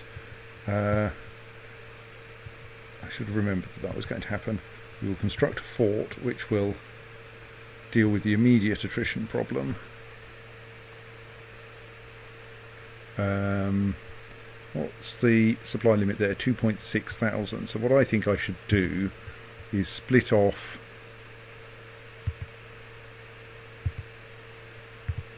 about 2 and a bit thousand troops and send them down there, and we can fortify that, and split off another 2,300.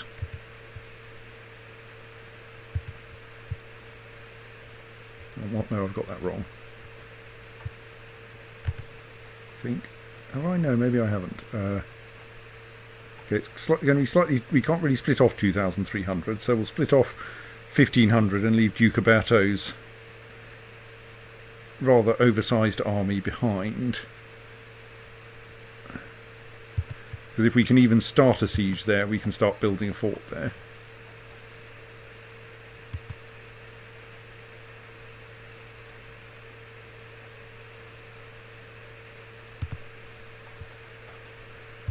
So there, build a fort. Yes.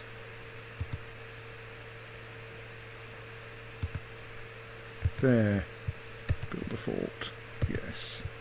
We've also now got that county spare, so quite how we ended up with 4,000 troops here. That wasn't quite how that was meant to go. In that case, what I'll do is I'll split that lot off and send them to there, and we can put a fort up there.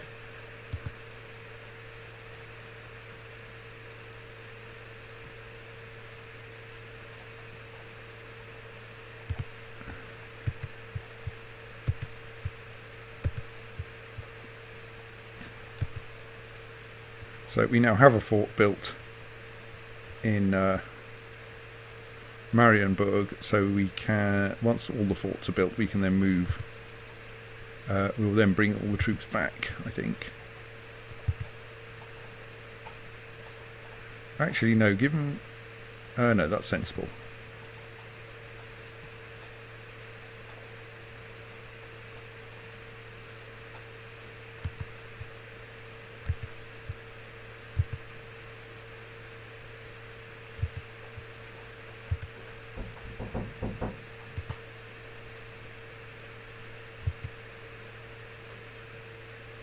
So that's done a reasonable job of reducing our attrition rate everywhere.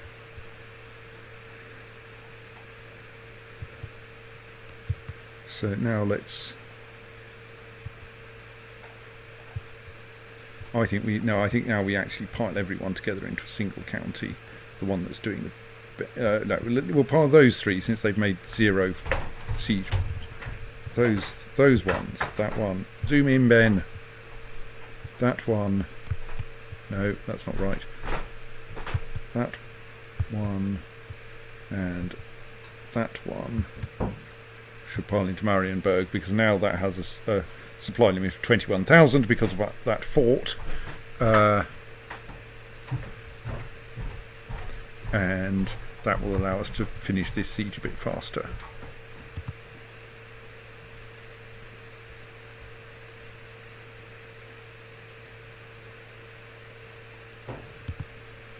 Right, so we should check we've got a merge that lot, no, merge that lot.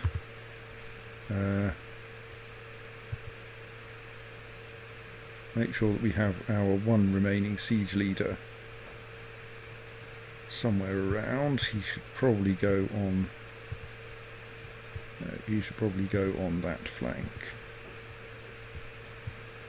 And I should get some more siege leaders next time I'm shopping for a commander. Am I shopping for a commander at the moment?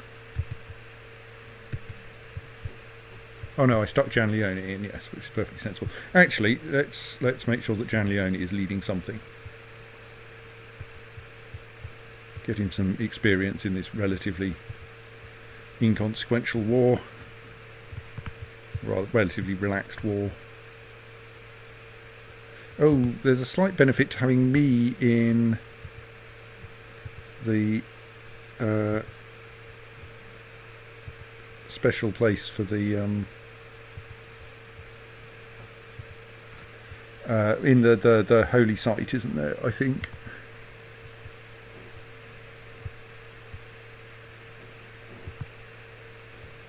We have a new Duke of Salerno,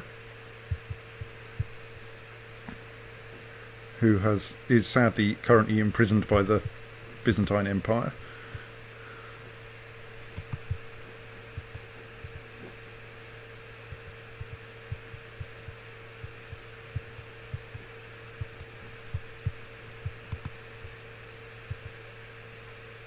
I mean, we could assault this, but like, I don't think there's a hurry at the moment.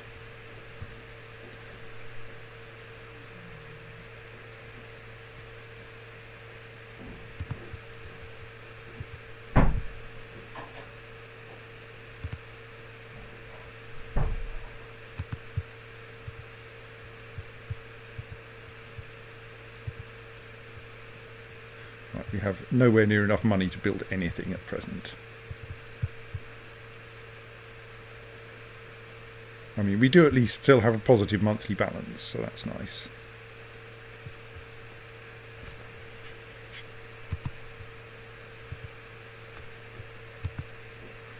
That siege has sorted itself out. That means that this lot... Well, that siege is going to finish soon anyway. They may as well head to Galindia.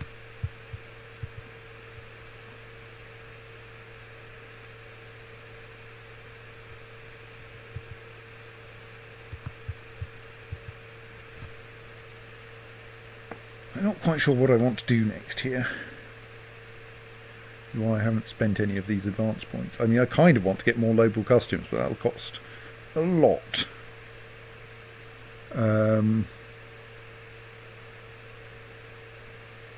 So more cities and temples.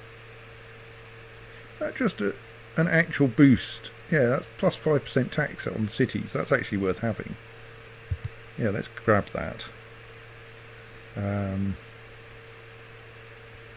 trade practices improves our trade value, and I assume that percolates down.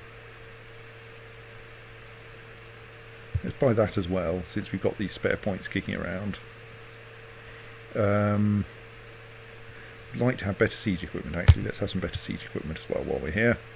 But like, really, the tolerance might be quite useful in our increasingly multicultural society. It's kind of expensive. I also like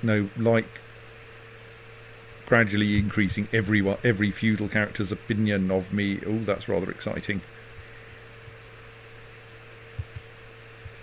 You guys, let's have you finish off assaulting the tribe, since you've almost finished, and then we'll send you in to help with that battle. That is plains, so that should be okay. But we also want to make sure Let's stick Gianleone in the centre of this one so that I am at least on a flank.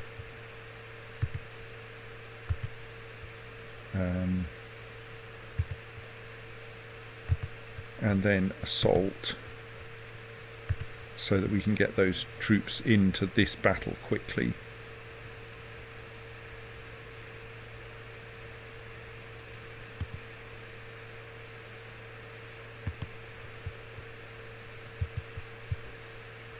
So now that lot should charge over there, because I don't quite like this lot's chances.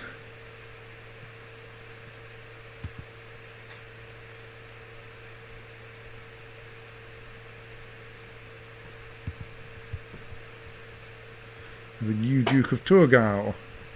That means Mangold the Chaste has died. Oh dear. So Liutprand has inherited Thurgau and Eichenfried has inherited Saxony. So there's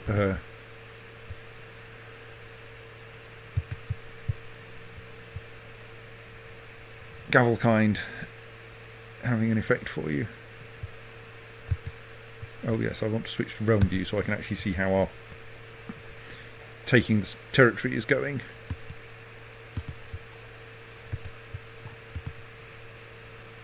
Yes, this is all a bit messy.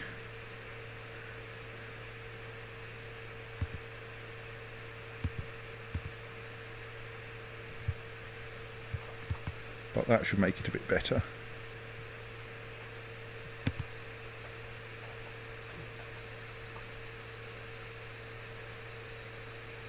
Their centre is holding pretty well.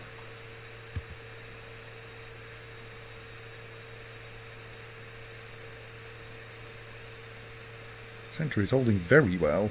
I mean, I think we'll win, but it's going to be a close thing. Goodness, they won! What? Right, that's a problem.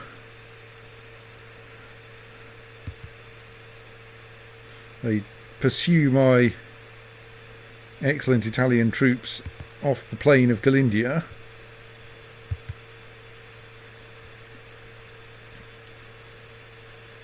I think I get on the phone to the High Chief of Volhynia and say, we're going to need some help here.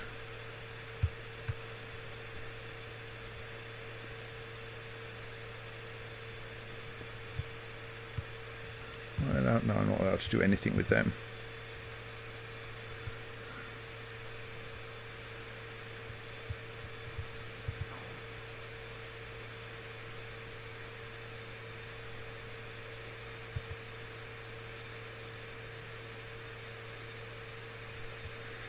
My niece, Queen Yadranka, well, I mean, to be fair, I can find a reasonable number of troops, but no, let's get her assistance anyway.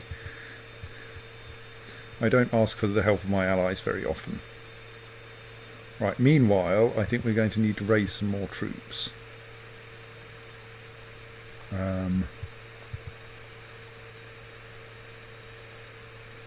We can get a couple of thousand from Tuscany. 1251 from the continuing Salernian revolt.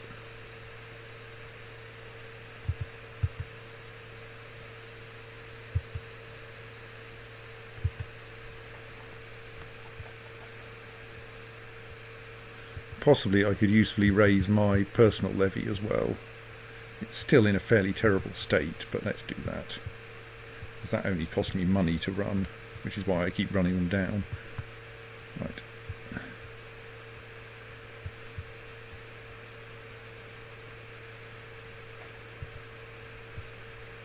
Alwa is in charge of that army. We will try to make sure it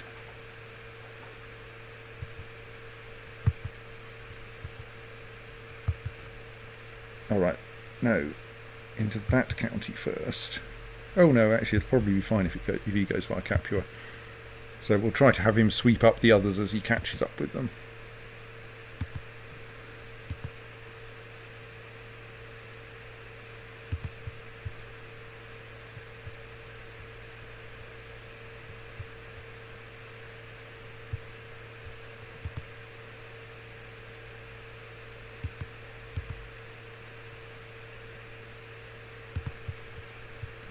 Those two.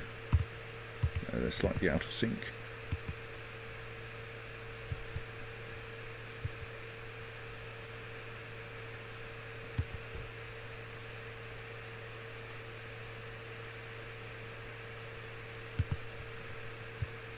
Presumably you can't merge those either. No.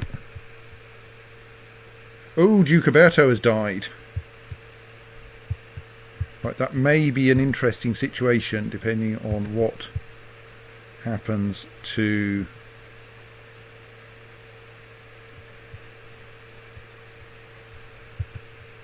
his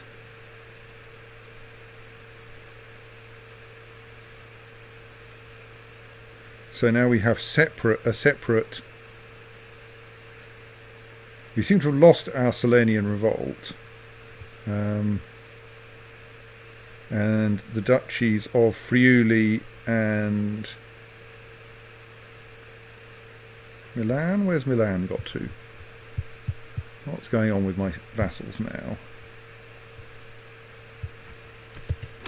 So we have Ivrea, which is this beigeish colour, which occupies that space and that stripe down there, and Istria. We then have a separate Duke of Milan, Duchy of Milan, and a separate Duke and Duchy of Friuli. All of them children, and both of them children, so like this may not go very well for them, and thus, and with terrible, terrible regents to boot.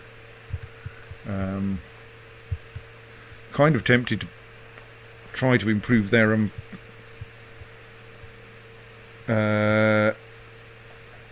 various skills, which means that the armies we've got up here have got somewhat smashed up because they no longer have a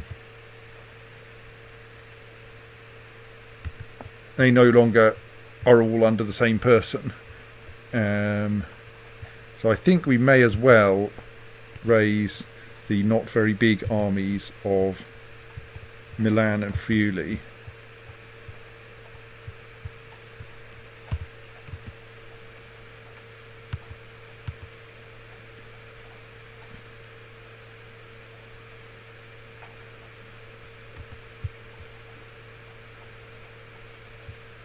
We're still fleeing up there.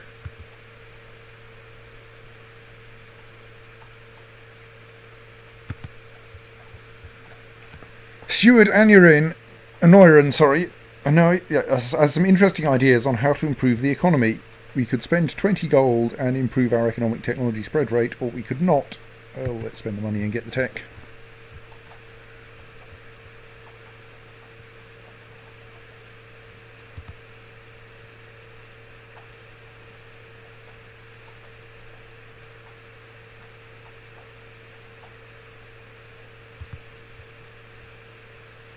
Dear, they've destroyed our fort.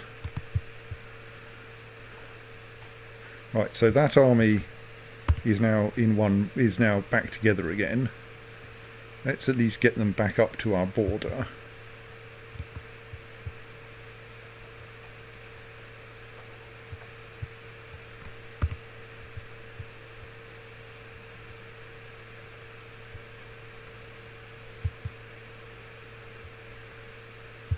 Let's march them up to Milan first. Accumulate everyone in Milan. I'm sure we can get this war to go the right way in due course. Slightly worried that my allies are going to turn up before I'm ready for them, mind. Because they're closer to the target than I am. Astore is of legal age. He's come out all right. He's come out German. And his twin sister Ambrosia has come out and Italian, which is slightly unfortunate. But that's fine. Their respective husbands are still geniuses. Husband and wife are still geniuses. Wrong religion, mind, but still. Oh yes, the other one, he's probably betrothed to someone younger than him, so she won't be of age yet. Let's get them to merge up there, actually.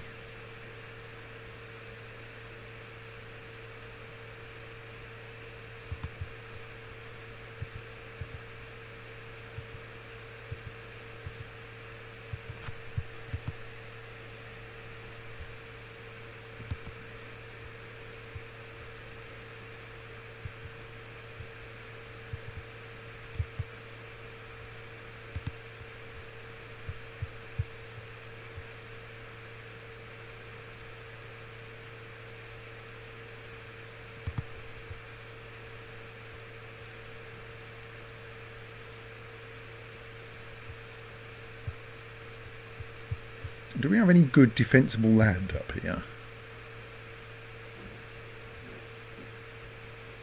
Let's back off a little into the forests of Slupsk for slight safety.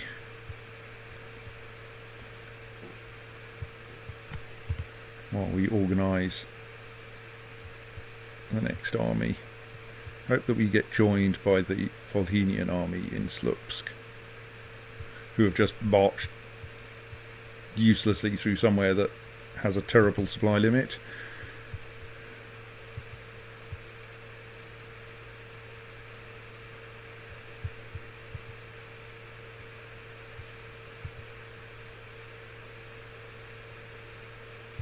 So his betrothed is 10, yes, let's be a little while before they marry.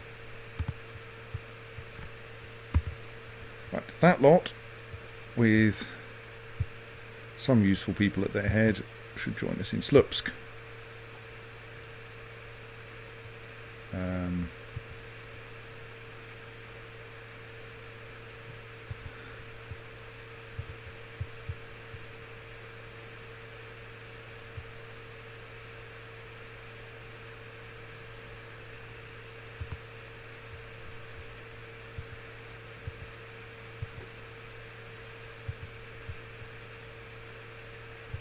Okay, whatever.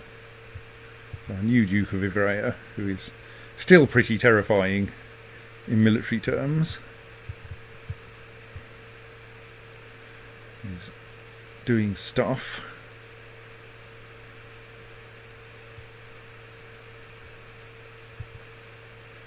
They're knocking down all my nice forts.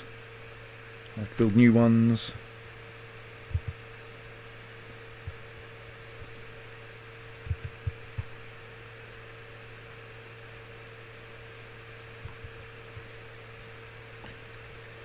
But we'll be there soon.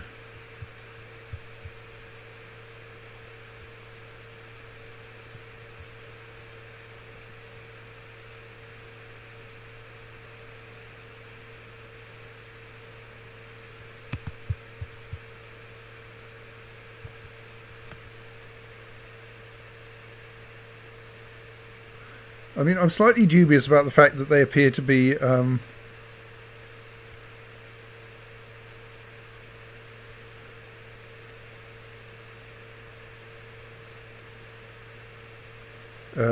of the same dynasty. So what are you playing at? So she's the heir to the Duchy of West Frisia. Is that a duchy I'm interested in? Not really, no. Okay, you can have it.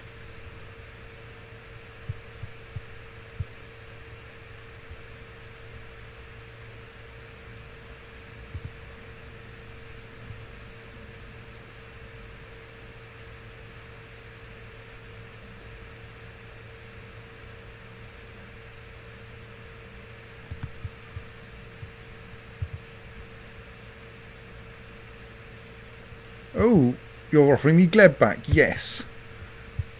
Welcome back, Gleb. I appreciate you don't much like me because I betrayed you in battle, but I did just ransom you as well.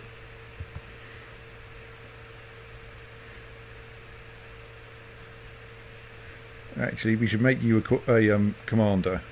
Who should we fire in order to make him a commander? And we do actually have a pretty good selection. I mean, Thorir I really have to keep as my other siege leader.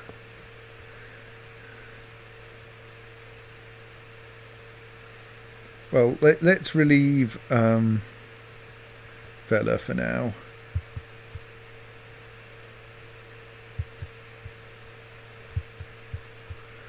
and then we can appoint Gleb back to the job.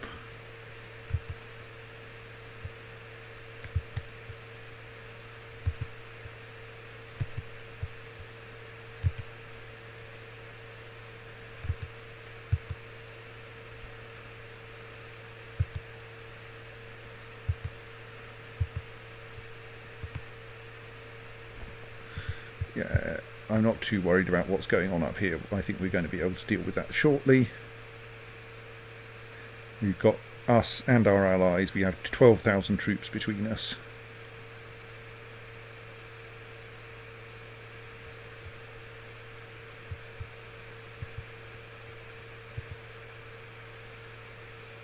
What are you doing? Don't run over there yet, just yet.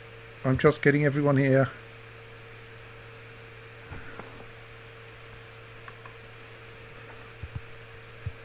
Right.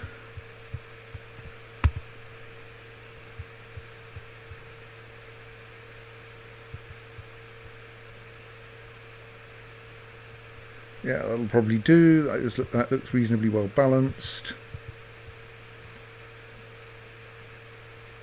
I mean, actually what we want to do is to send... They seem to have like split everything up again. That's interesting. My mother's died, what a pity. Neumark has finally become Catholic.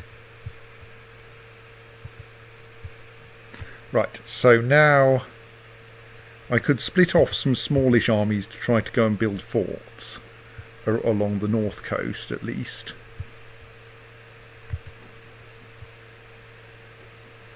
I think 280 might be a little too small. Let's take the entire levy.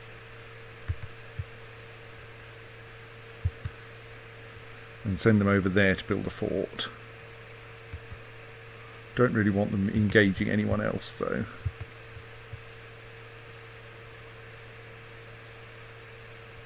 Go on. Okay, maybe we don't want to send them there. Well, let's see what's happening. Meanwhile, the rest of the army should probably be charging in there and having some fun.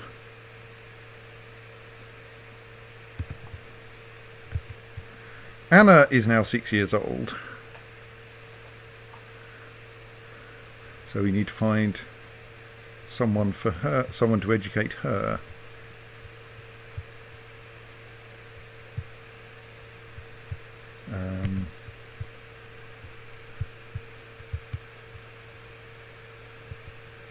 Well, the last one we found was in Würzburg, I think. So let's start there.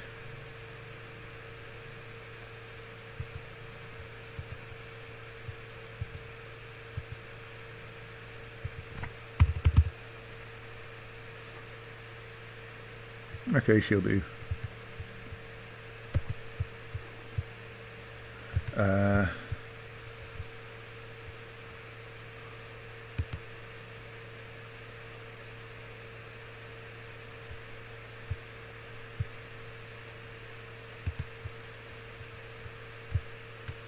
Let's have another quick look for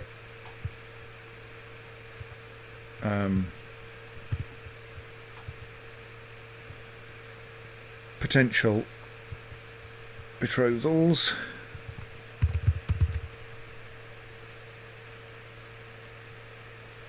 There is a convenient two.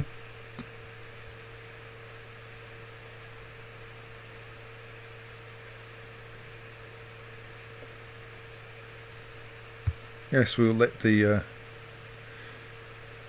peasants stay in the castle. She looks useful.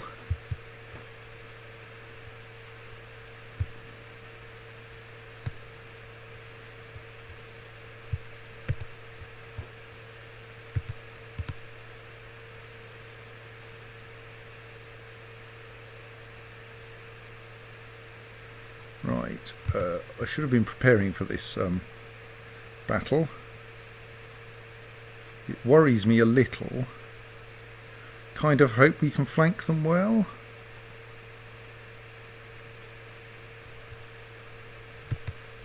Meanwhile, we should be building a fort there.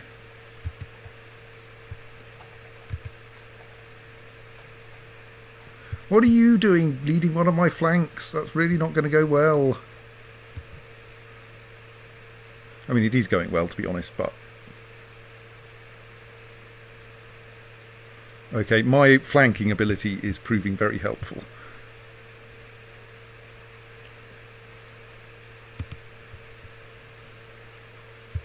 Right, we've successfully besieged Marienburg while I wasn't paying much attention.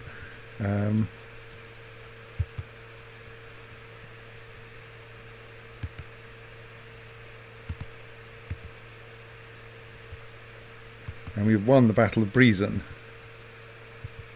Let us start constructing a fort there. Meanwhile,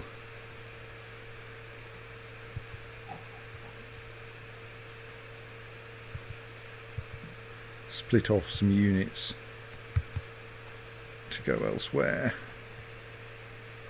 Try to reduce the attrition penalty a bit.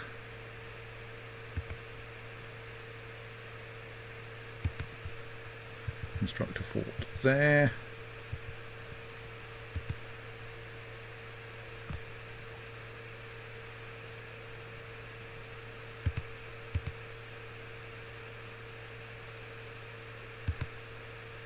Construct a fort there.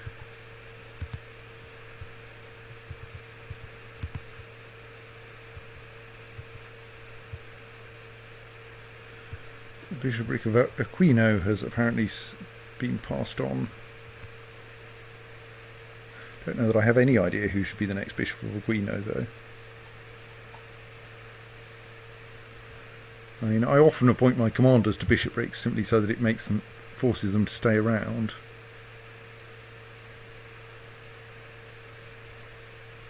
I feel it should be... he's not got that bad learning. I could appoint someone to the actual bishopric I've still got sitting in my pocket, of course. Tomais, I still can't ransom. Is that because he has no money? No, it's not because he has no money. Well, I'm not wholly in favour of keeping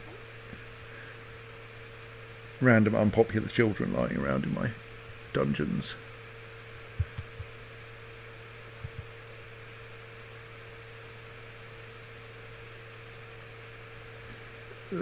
Yes, we should educate her while she's here. And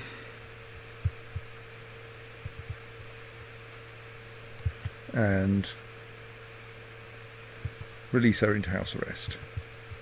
Don't know why we've got her, but we'll take some care of her. Right.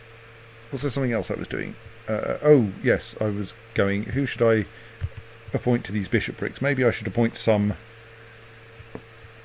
of my commanders to my actual spare bishopric.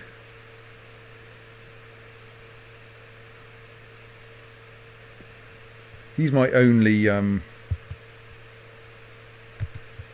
organiser. Let us make him Bishop of Posada.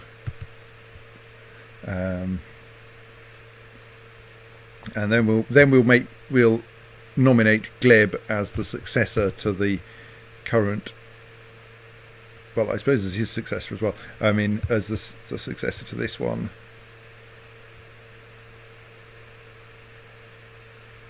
I can nominate my husband as a bishop, which is presumably a way to avoid having any more children. And let's nominate one of my other commanders as well. Right. How's that? That fort is almost built, which is good because we're currently losing 3% per of my troops per month. That's not actually very many.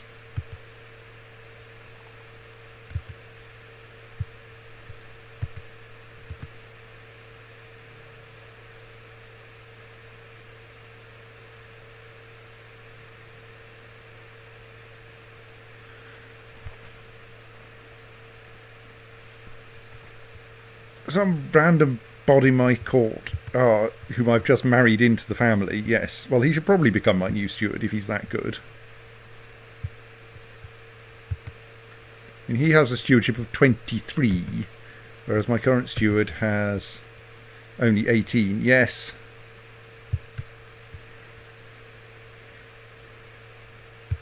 Corradino Alamarici is definitely my new steward. No, that wasn't the right button. Pause. Something's gone wrong. I've lost a Chancellor.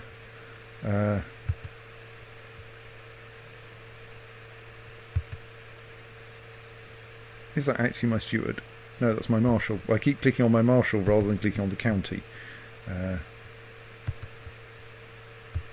There, right.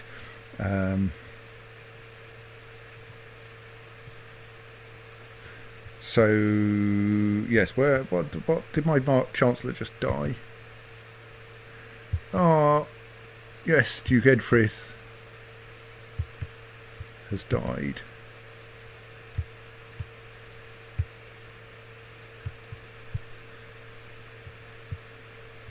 Who's the new Duke of Majorca then? It's Duke CK2, who has terrible diplomacy.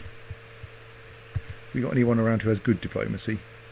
Oh, the current leader of the Selenian revolt looks all right.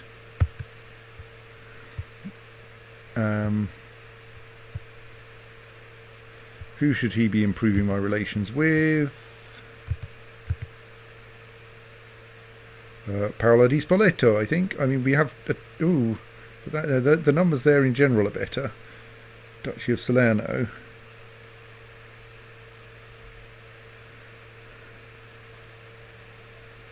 But I don't... Yeah, I think that is...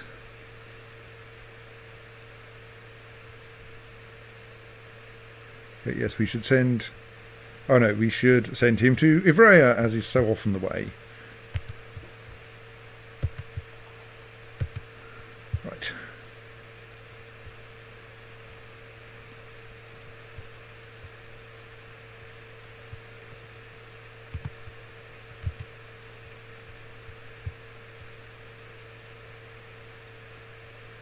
So have we built those forts now? Yes. Well, let's get everyone together, since now everywhere has a high supply limit until they knock those forts down again. So let's send everyone into the capital.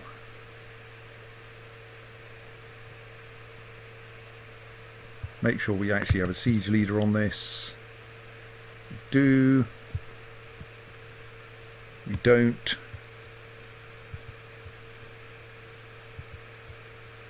We do again.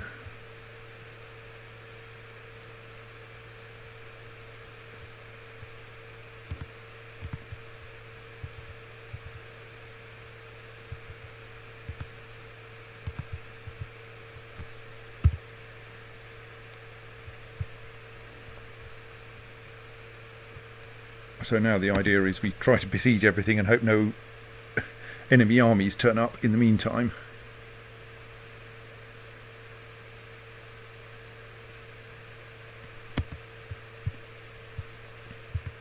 There's an enemy army. Are they moving to... They're moving to Galindia.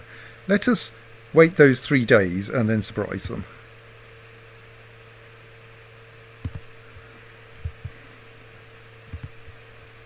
Hello, enemy army. Sorry. Oh, there's another 3,000. Well, that will be fun then. Can we quickly switch to having... Do I not have a direct leader anymore? I don't. I'm down a commander again. Or Vela can come back then. But we don't have a direct leader to stick in the centre. Well, given we're about to have a battle, let's give Gianleone some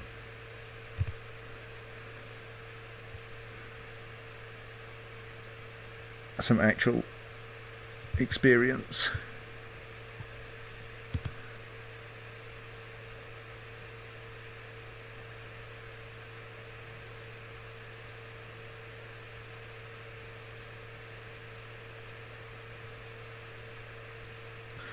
Though Queen Jadranka has stuck herself in on the flank again. Though I think Gianleone is somewhere underneath her, as it were.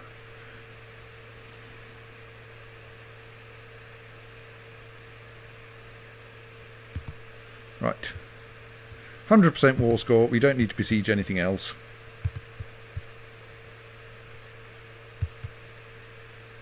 So by enforcing our demands, we get 89.5 piety. Some piety goes to our allies. 42.96 prestige. And we vassalise the lords of our religion and take all other titles in the High Chiefdom of Pruthenia. Yes. Right.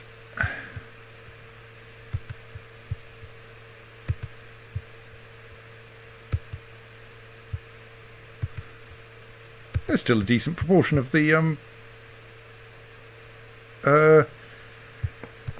honour guard in existence. Right. Up to 20% threatening. I really should stop trying to expand now.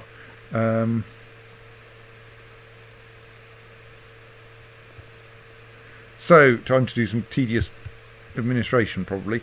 In particular, we have a bunch of tribes that are going to need to be upgraded to something more feudal, which is going to in turn involve converting the thing which I didn't have to do before. Let me take my court chaplain then and set him to work converting Chelmno.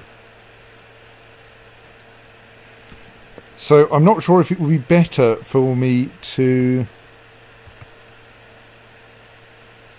Yeah, I'm not surprised. For me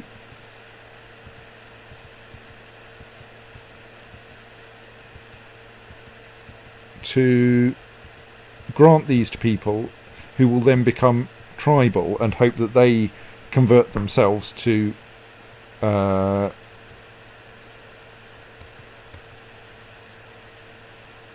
feudal, or to try to sort out converting the places myself. Part of the problem here, of course, is that it's going to take a while to sort out these religions, even with a pretty decent court chaplain.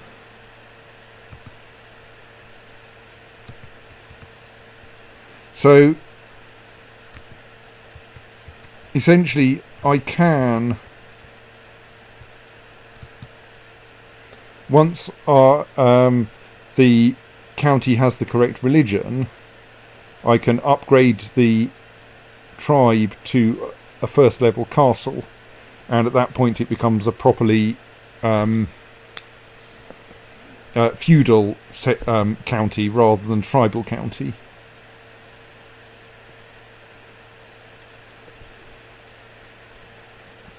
And it will also create a city there. Right,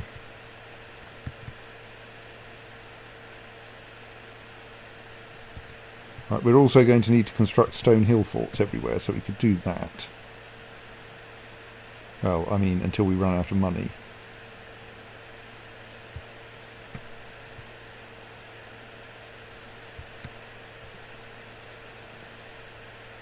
Which we now have done.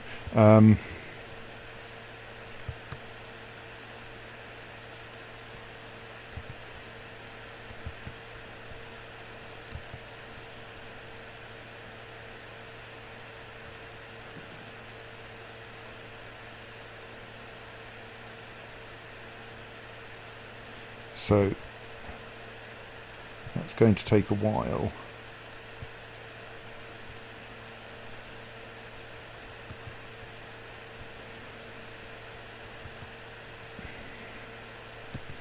Yes, everyone is joining a defensive pact because I'm scary. I need to find someone new to make Bishop of Cume.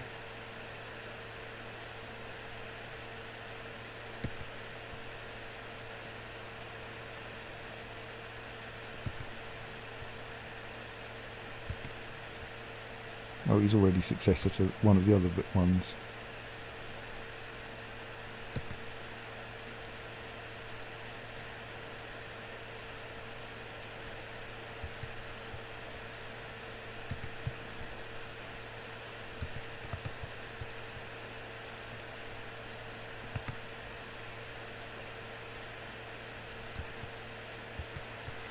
My lady! King Dolchbele steps out of the shadows beside me with a sharp smile. Would you do the honour of bestowing a nickname upon me, my lady? I've been married to you for quite some time. Should he be festive or fair or the mule, which you won't like, or none of the above? I made Thorir the fair, didn't I? I don't think I need the prestige for anything, so... King Dolchbele the festive. Go with Queen Joshella the apostle.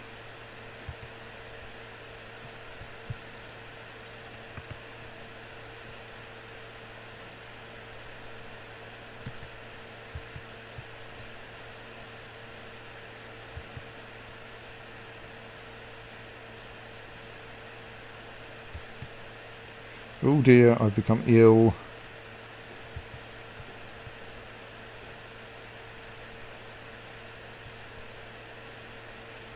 And we do actually have some quite significant defensive pacts against us now, but that's fine. I have no immediate intention of expanding very much.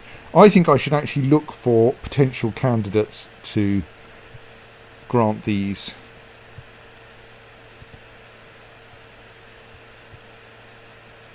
counties to.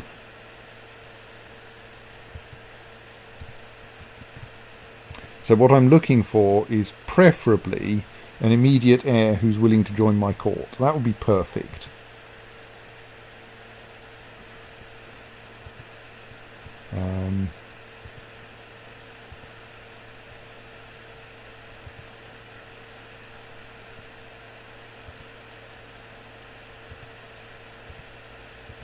Sadly, far too much of this space is theocratic.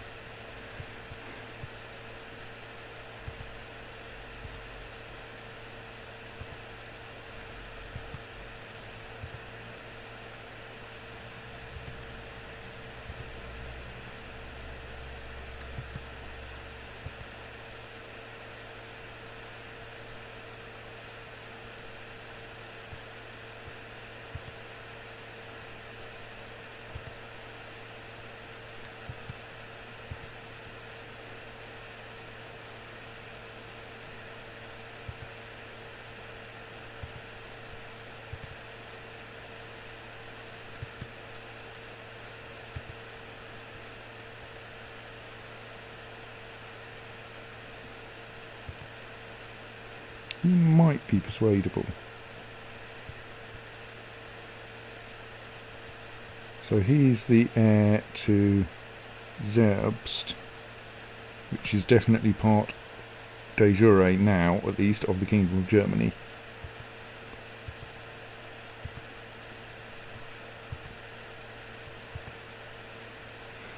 Yes.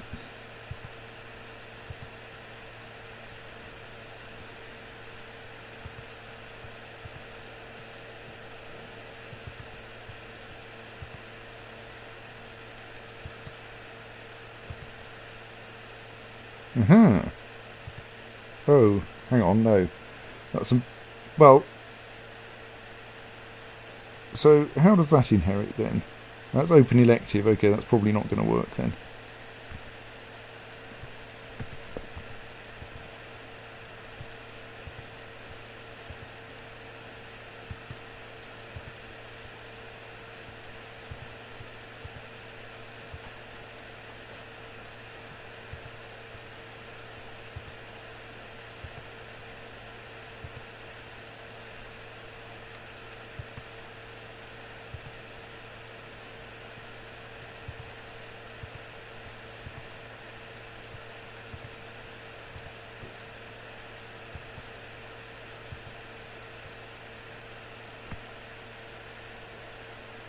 Alsace might be feasible, but that's going to have to be given a duchy, so we should wait a little bit before we try to do that.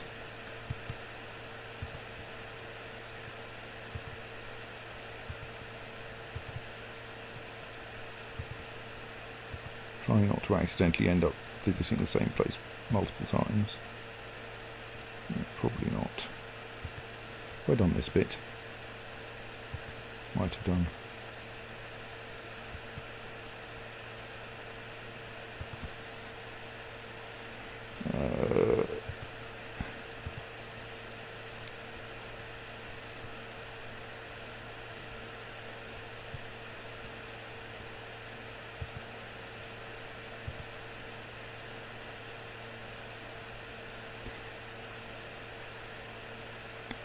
Oh dear, he's had another son. I think I should probably call off my attempt at murdering Burkhard.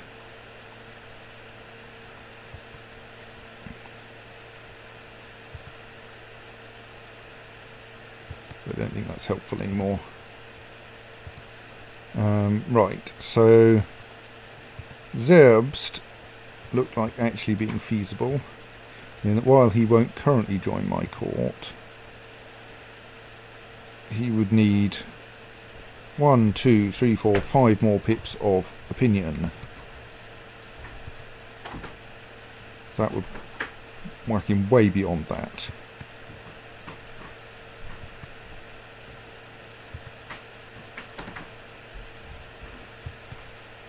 So we invite this naive 16-year-old to join my court. Then we grant him a county on the edge of the kingdom.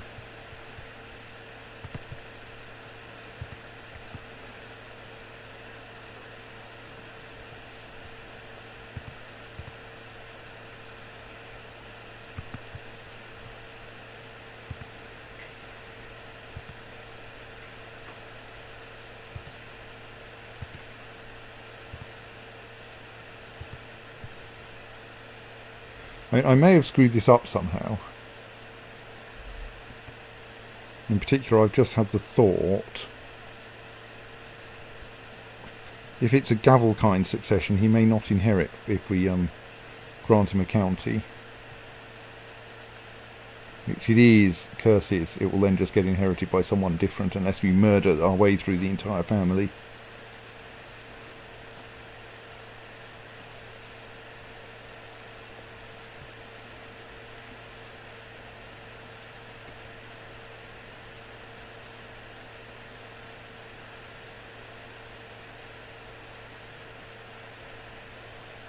Which will take a little while.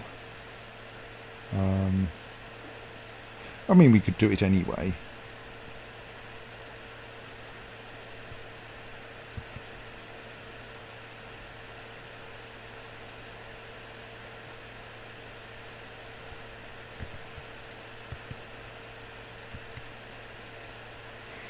Actually, there's an even stupider approach. We could grant every one of his sons. Well, we can't actually, because we can't get them all in, because they're two of them are children. But we could grant a bunch of them counties, and then one of them will have to inherit that one. But I don't want to burn 4 counties to inherit one. But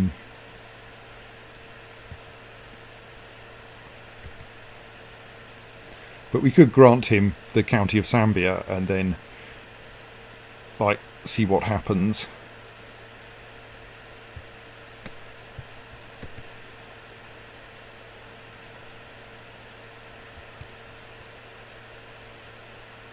Don't think he can actually inherit it out of the kingdom,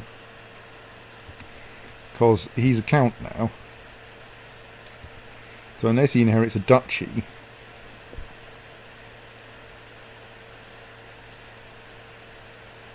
right, yes, it currently inherits to his parent, his father, yes. He'd better start having children quickly.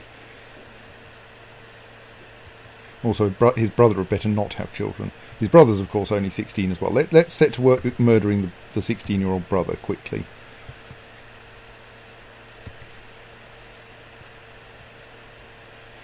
Yeah, we're a bit short on plot power there.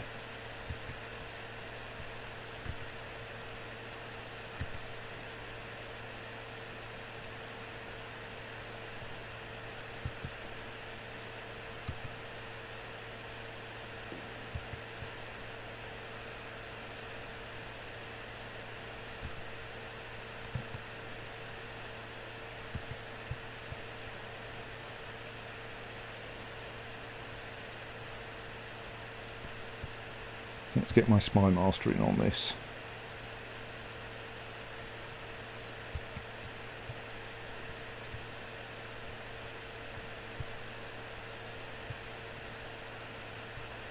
Where's Zerbst got to? There it is.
Right, Adriano has been convinced to like me more. Still not up to 100 though, so it's worth staying there.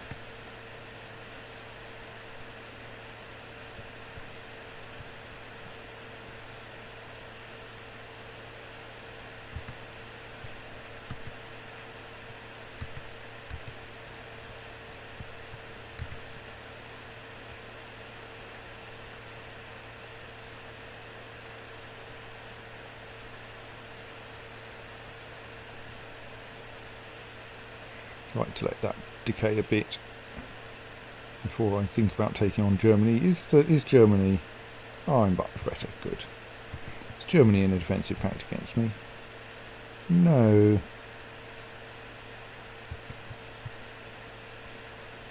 And like Germany is currently busy being at war. Albeit only with a revolt. Is there anyone else I can get an alliance with?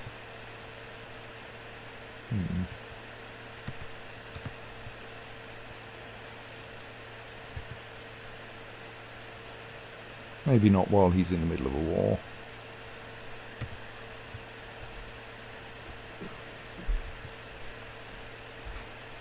He's also in the middle of a war.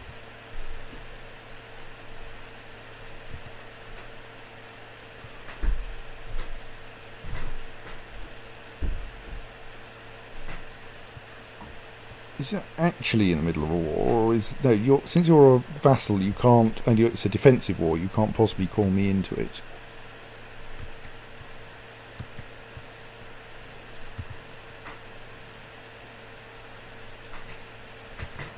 Similarly, right, that's offensive, but I think that's your liege's war, isn't it? Yes. So you similarly can't call me in.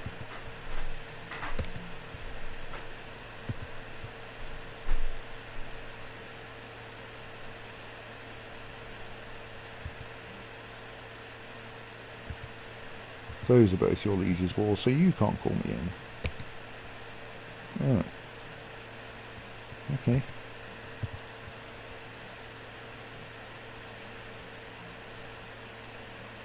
Probably not useful to get an alliance with Kildare.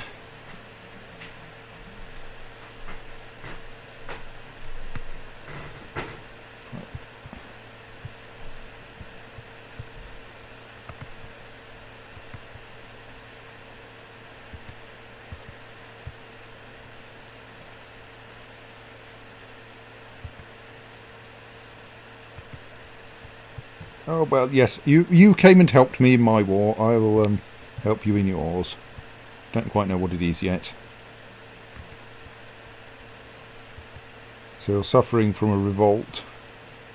You have... Your enemy has 1.3 thousand troops.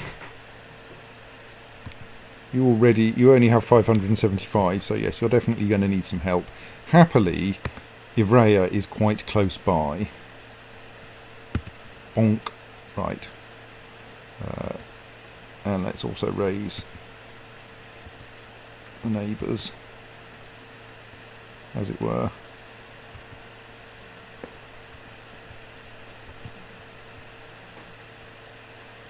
We can't, unfortunately, get to you in time for that.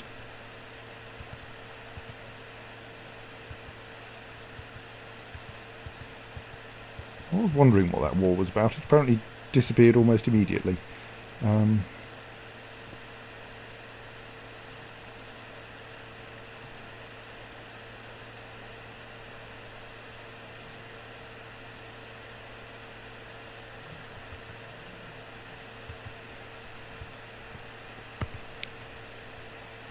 They'll probably be up to full boss name by the time they get there, won't they?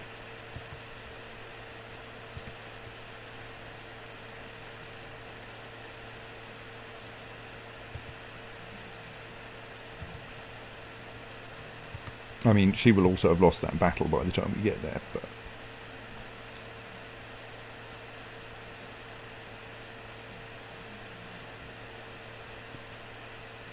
Forest, we can take Forest with this kind of advantage. I mean, we could have brought in more people, but like, I don't want to piss off my vassals too much. Don't know if they'll count this as a defensive war. Suppose we should look at whether Ivrea goes up or down from -2.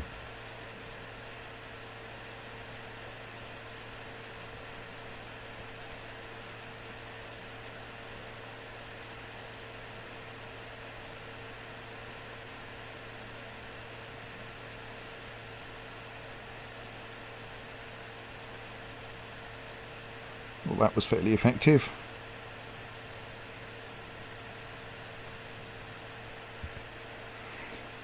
No!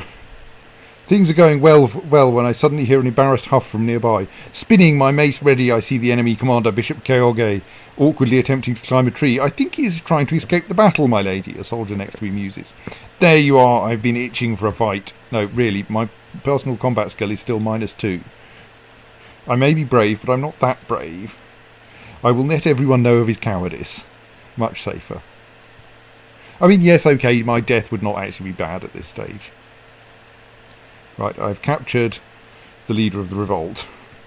We will not try to ransom him, we will just allow my niece, Queen of Croatia, to declare herself victorious when she feels like it.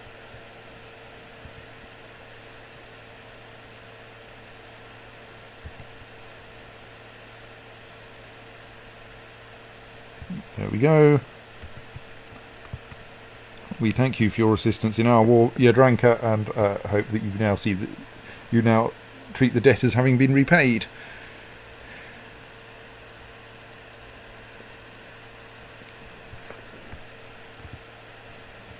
Meanwhile, we need to get back to friendly territory in order to disband our army. Something very exciting is happening down here. Like, what is going on? Oda is still in charge, but she's in like 15 anti-papal wars. Okay, not strictly 15. 2, 3, 4, 5, 6. Defending against 6 people. Tuscan, Modanian, Orvietian, Veronian, Veronese, surely, Latin, and Mantuan, Romagnol in anti-papal wars.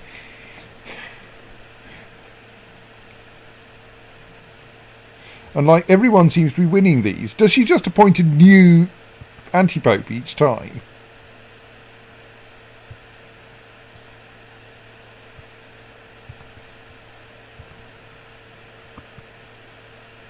Mark her as a person of interest, just so I can see what happens in these wars.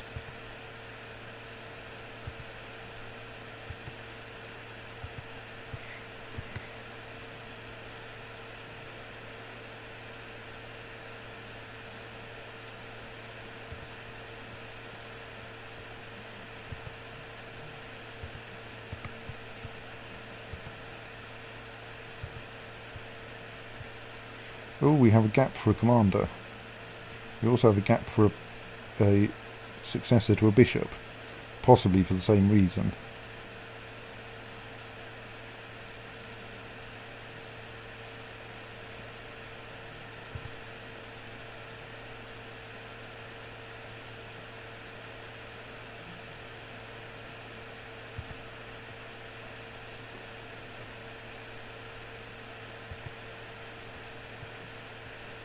So, have we got any available commanders?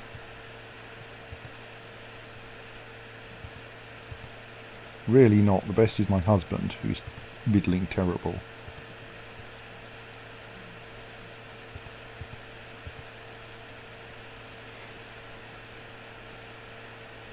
So set to join court, yes. Doesn't look like it's working correctly. Let's reset this and try again.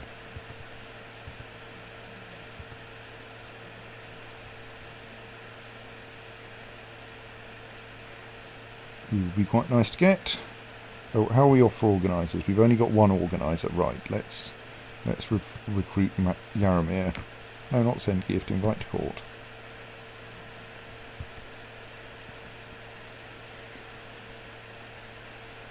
because we want organisers. Can we find another organiser with good martial skill? No. Okay, that'll do. Oh no, we're all right. We want a good siege leader with half decent martial skill, because for some reason our siege leader has martial skill 15, which is just embarrassing.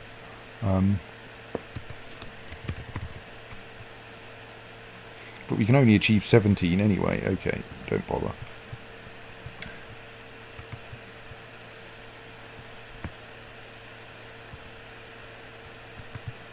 So do we have any interesting claims against Germany?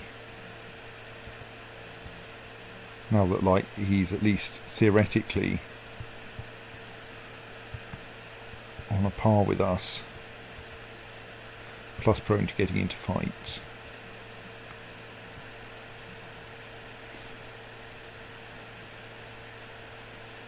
So we have a claim on the county of Eichstätt that looks useful. Is Eichstätt anywhere worth having, though? Yes.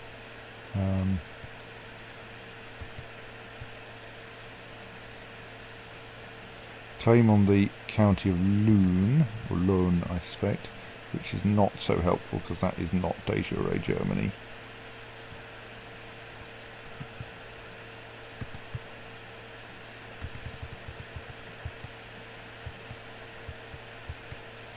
Claim on the county of Lübeck, which is not de jure Germany, at least not yet. Minden, which is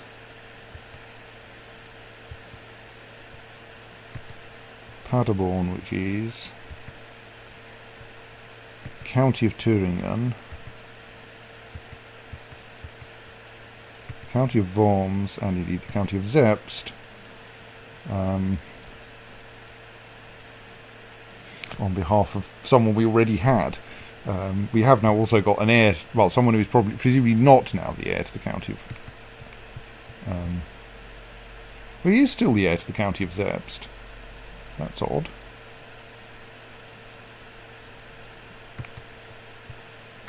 Is that because he's technically not a count or something?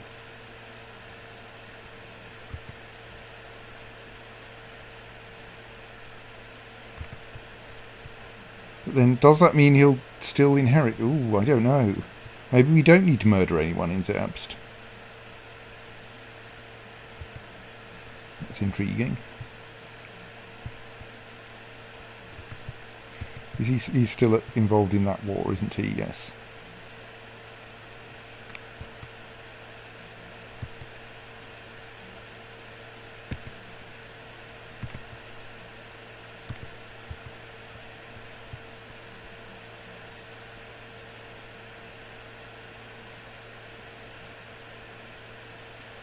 So France and Germany are looking like losing that one.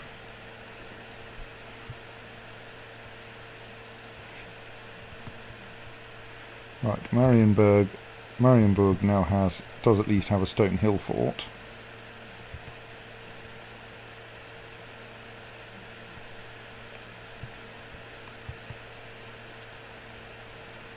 But we still need it to be Catholic before we can convert it to a tribe.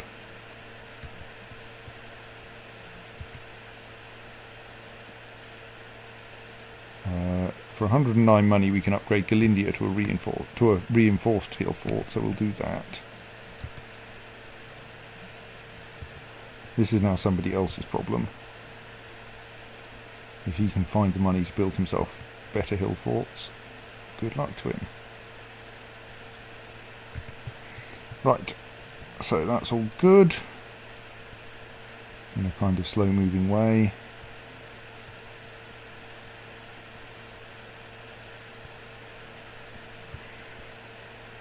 Come on, Amalfi has managed to expand its trade posts back up my coast all the way to Orvieto. Genoa has gone nowhere. What are you doing, Genoa?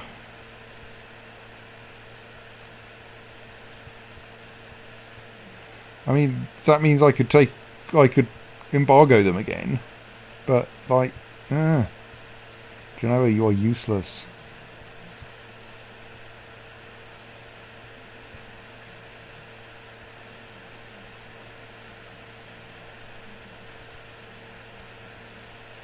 We seem to be getting limited in how far we can expand these trade zones as well.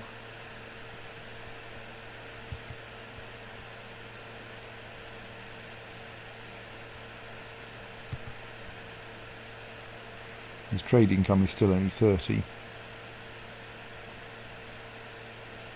But like, he pays us some taxes, it's nice. We like getting taxes. About time we had a feast.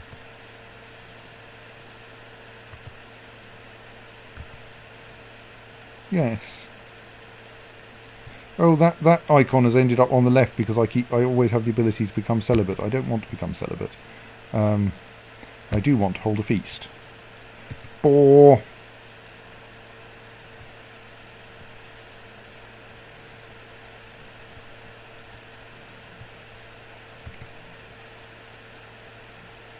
One worth having there? No. I think there are ways you can get people into courts in order to, like, I suppose you can marry people who like you into their court with a bit of effort.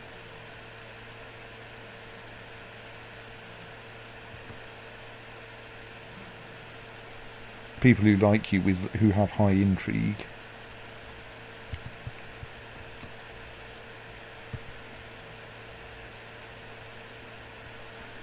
Like Siegmund von Babenberg, for instance. Could I try to find someone in Zerbst who wants to marry Siegmund von Babenberg and make it a matrilineal marriage so that he would end up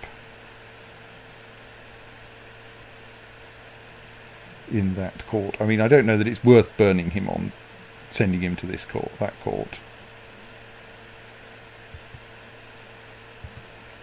No.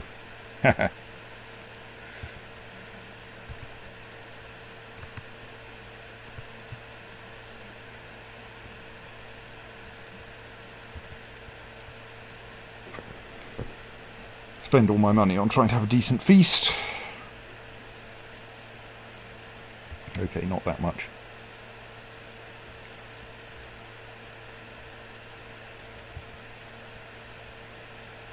He doesn't seem very interesting.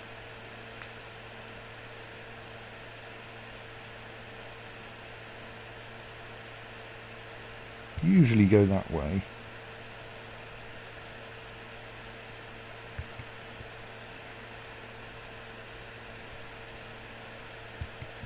Right, who wants to come to my feast? Bishop Alwar, also my commander, is not coming. Did my bishops seem, yes, reluctant to join in?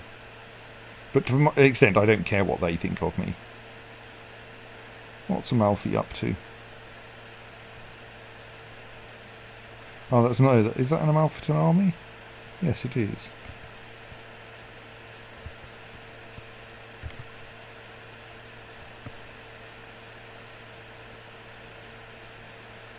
Alright, there are 2 Byzantine civil wars going on at the moment. Right, his opinion of me is now 100%. Excellent. Let me work out which other vassals I would like to cheer up.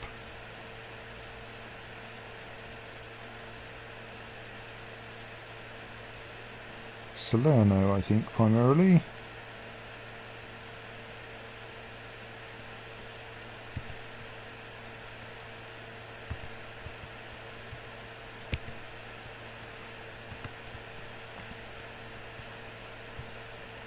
Let's see if my feast turns up anything useful.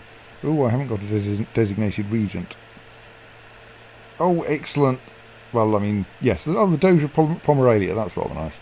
Let me sort out a designated regent. We've probably got some other gaps as well. Yes.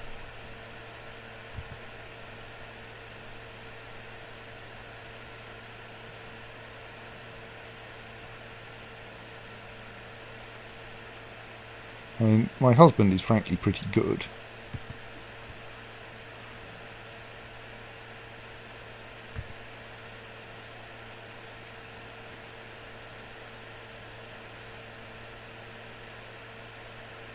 Oh,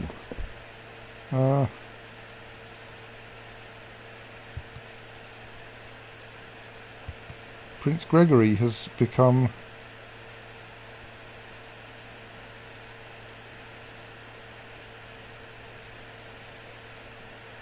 Duke of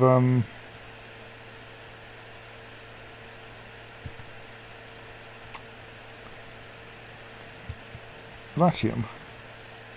I wonder what's going on over in Sardinia and Corsica. I should go and have a look in a moment.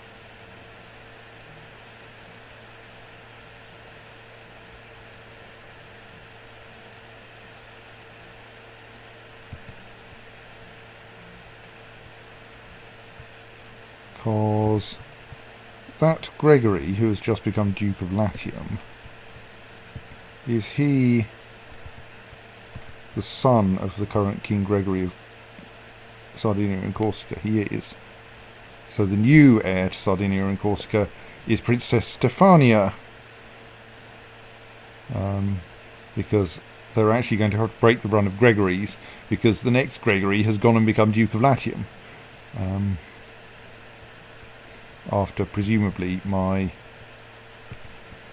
niece, cousin, whatever, his predecessor died. Paola, my sister rather, died at the young age of 35. My big sister died. I'm 35 now.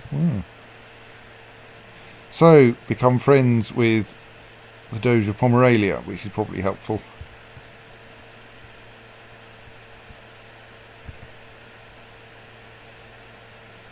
Doubt that actually means we get many troops from him though, because he's a republic.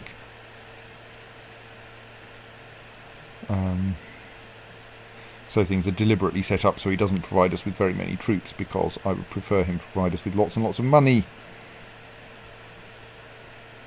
which he does. If we go, well, he provides us with some money anyway.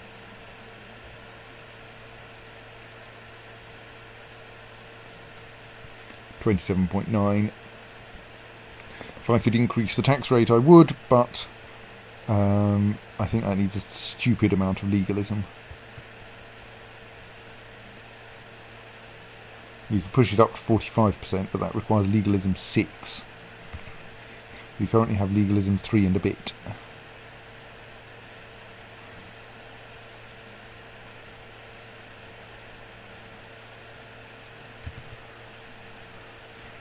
So how are our various construction projects going? We're not currently building anything there because we can't afford it. We don't control any of the other things there. Our attempts at building a great library are proceeding slowly. 34.7% done. Started construction a mere 9 years ago.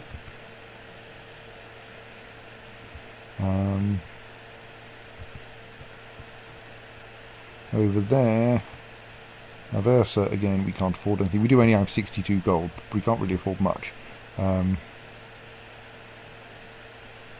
Pozzuoli, similarly, we can't afford to build anything yet.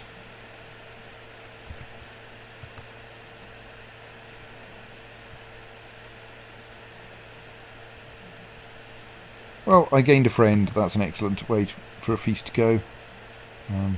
Everyone now likes me a bit more, at least if they turned up to the feast.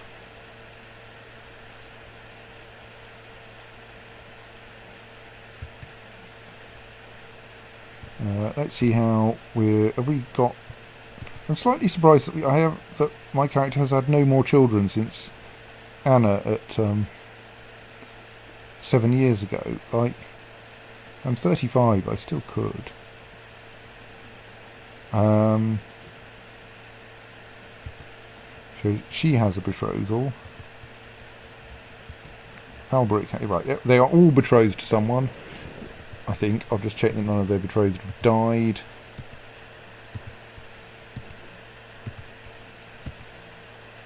Right. She is married to my steward, which is kind of nice.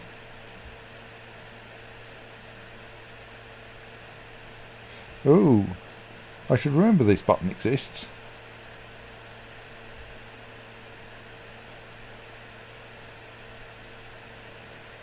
Who can I apply that to then?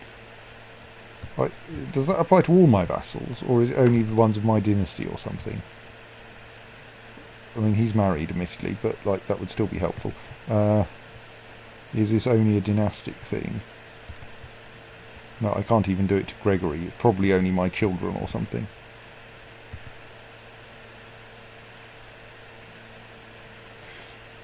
I have one friend.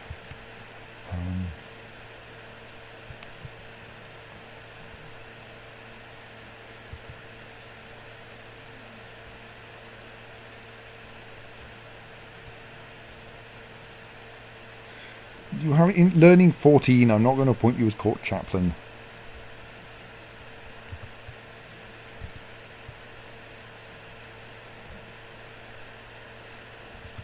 Ambrosia apparently has no ambition at all. Although, you know, he's obviously still just a child. Right, so I think it's still a bit... Yeah, we've got this problem that this lot's all tribal and is going to take a long time to convert religiously. Oh, right, I can actually ask him to move by clicking on him. I wonder what I can do with that. Problem is it's like 5% per year. It's going to take 20 years to convert one county.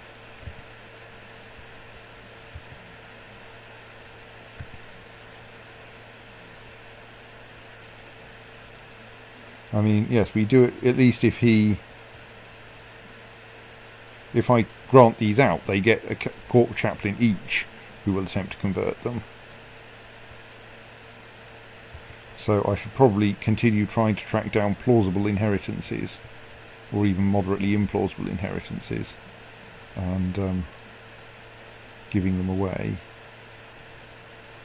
Is that Breezen? Yeah, I wonder what I can use that for. Well, we'll find out later. Right, I think that's enough for tonight. We will leave Queen Joshella, age 35, and with an impressive array of traits. But everyone dislikes her for the next 4 years because of her betrayal on the battlefield of Gleb, who is now back in her service. Her heir is going to be is fairly solidly Gianleone, which is good. It would be unfortunate if we ended up getting Princess Stefania instead, but most people seem to like Gianleone.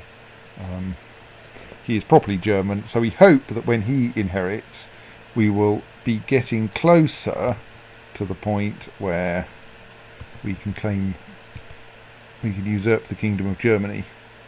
But at the moment he's in a war, so we can't. Also, we don't control anything like enough Data Array German territory. Right, so that is all, and we will save and stop. And say good night.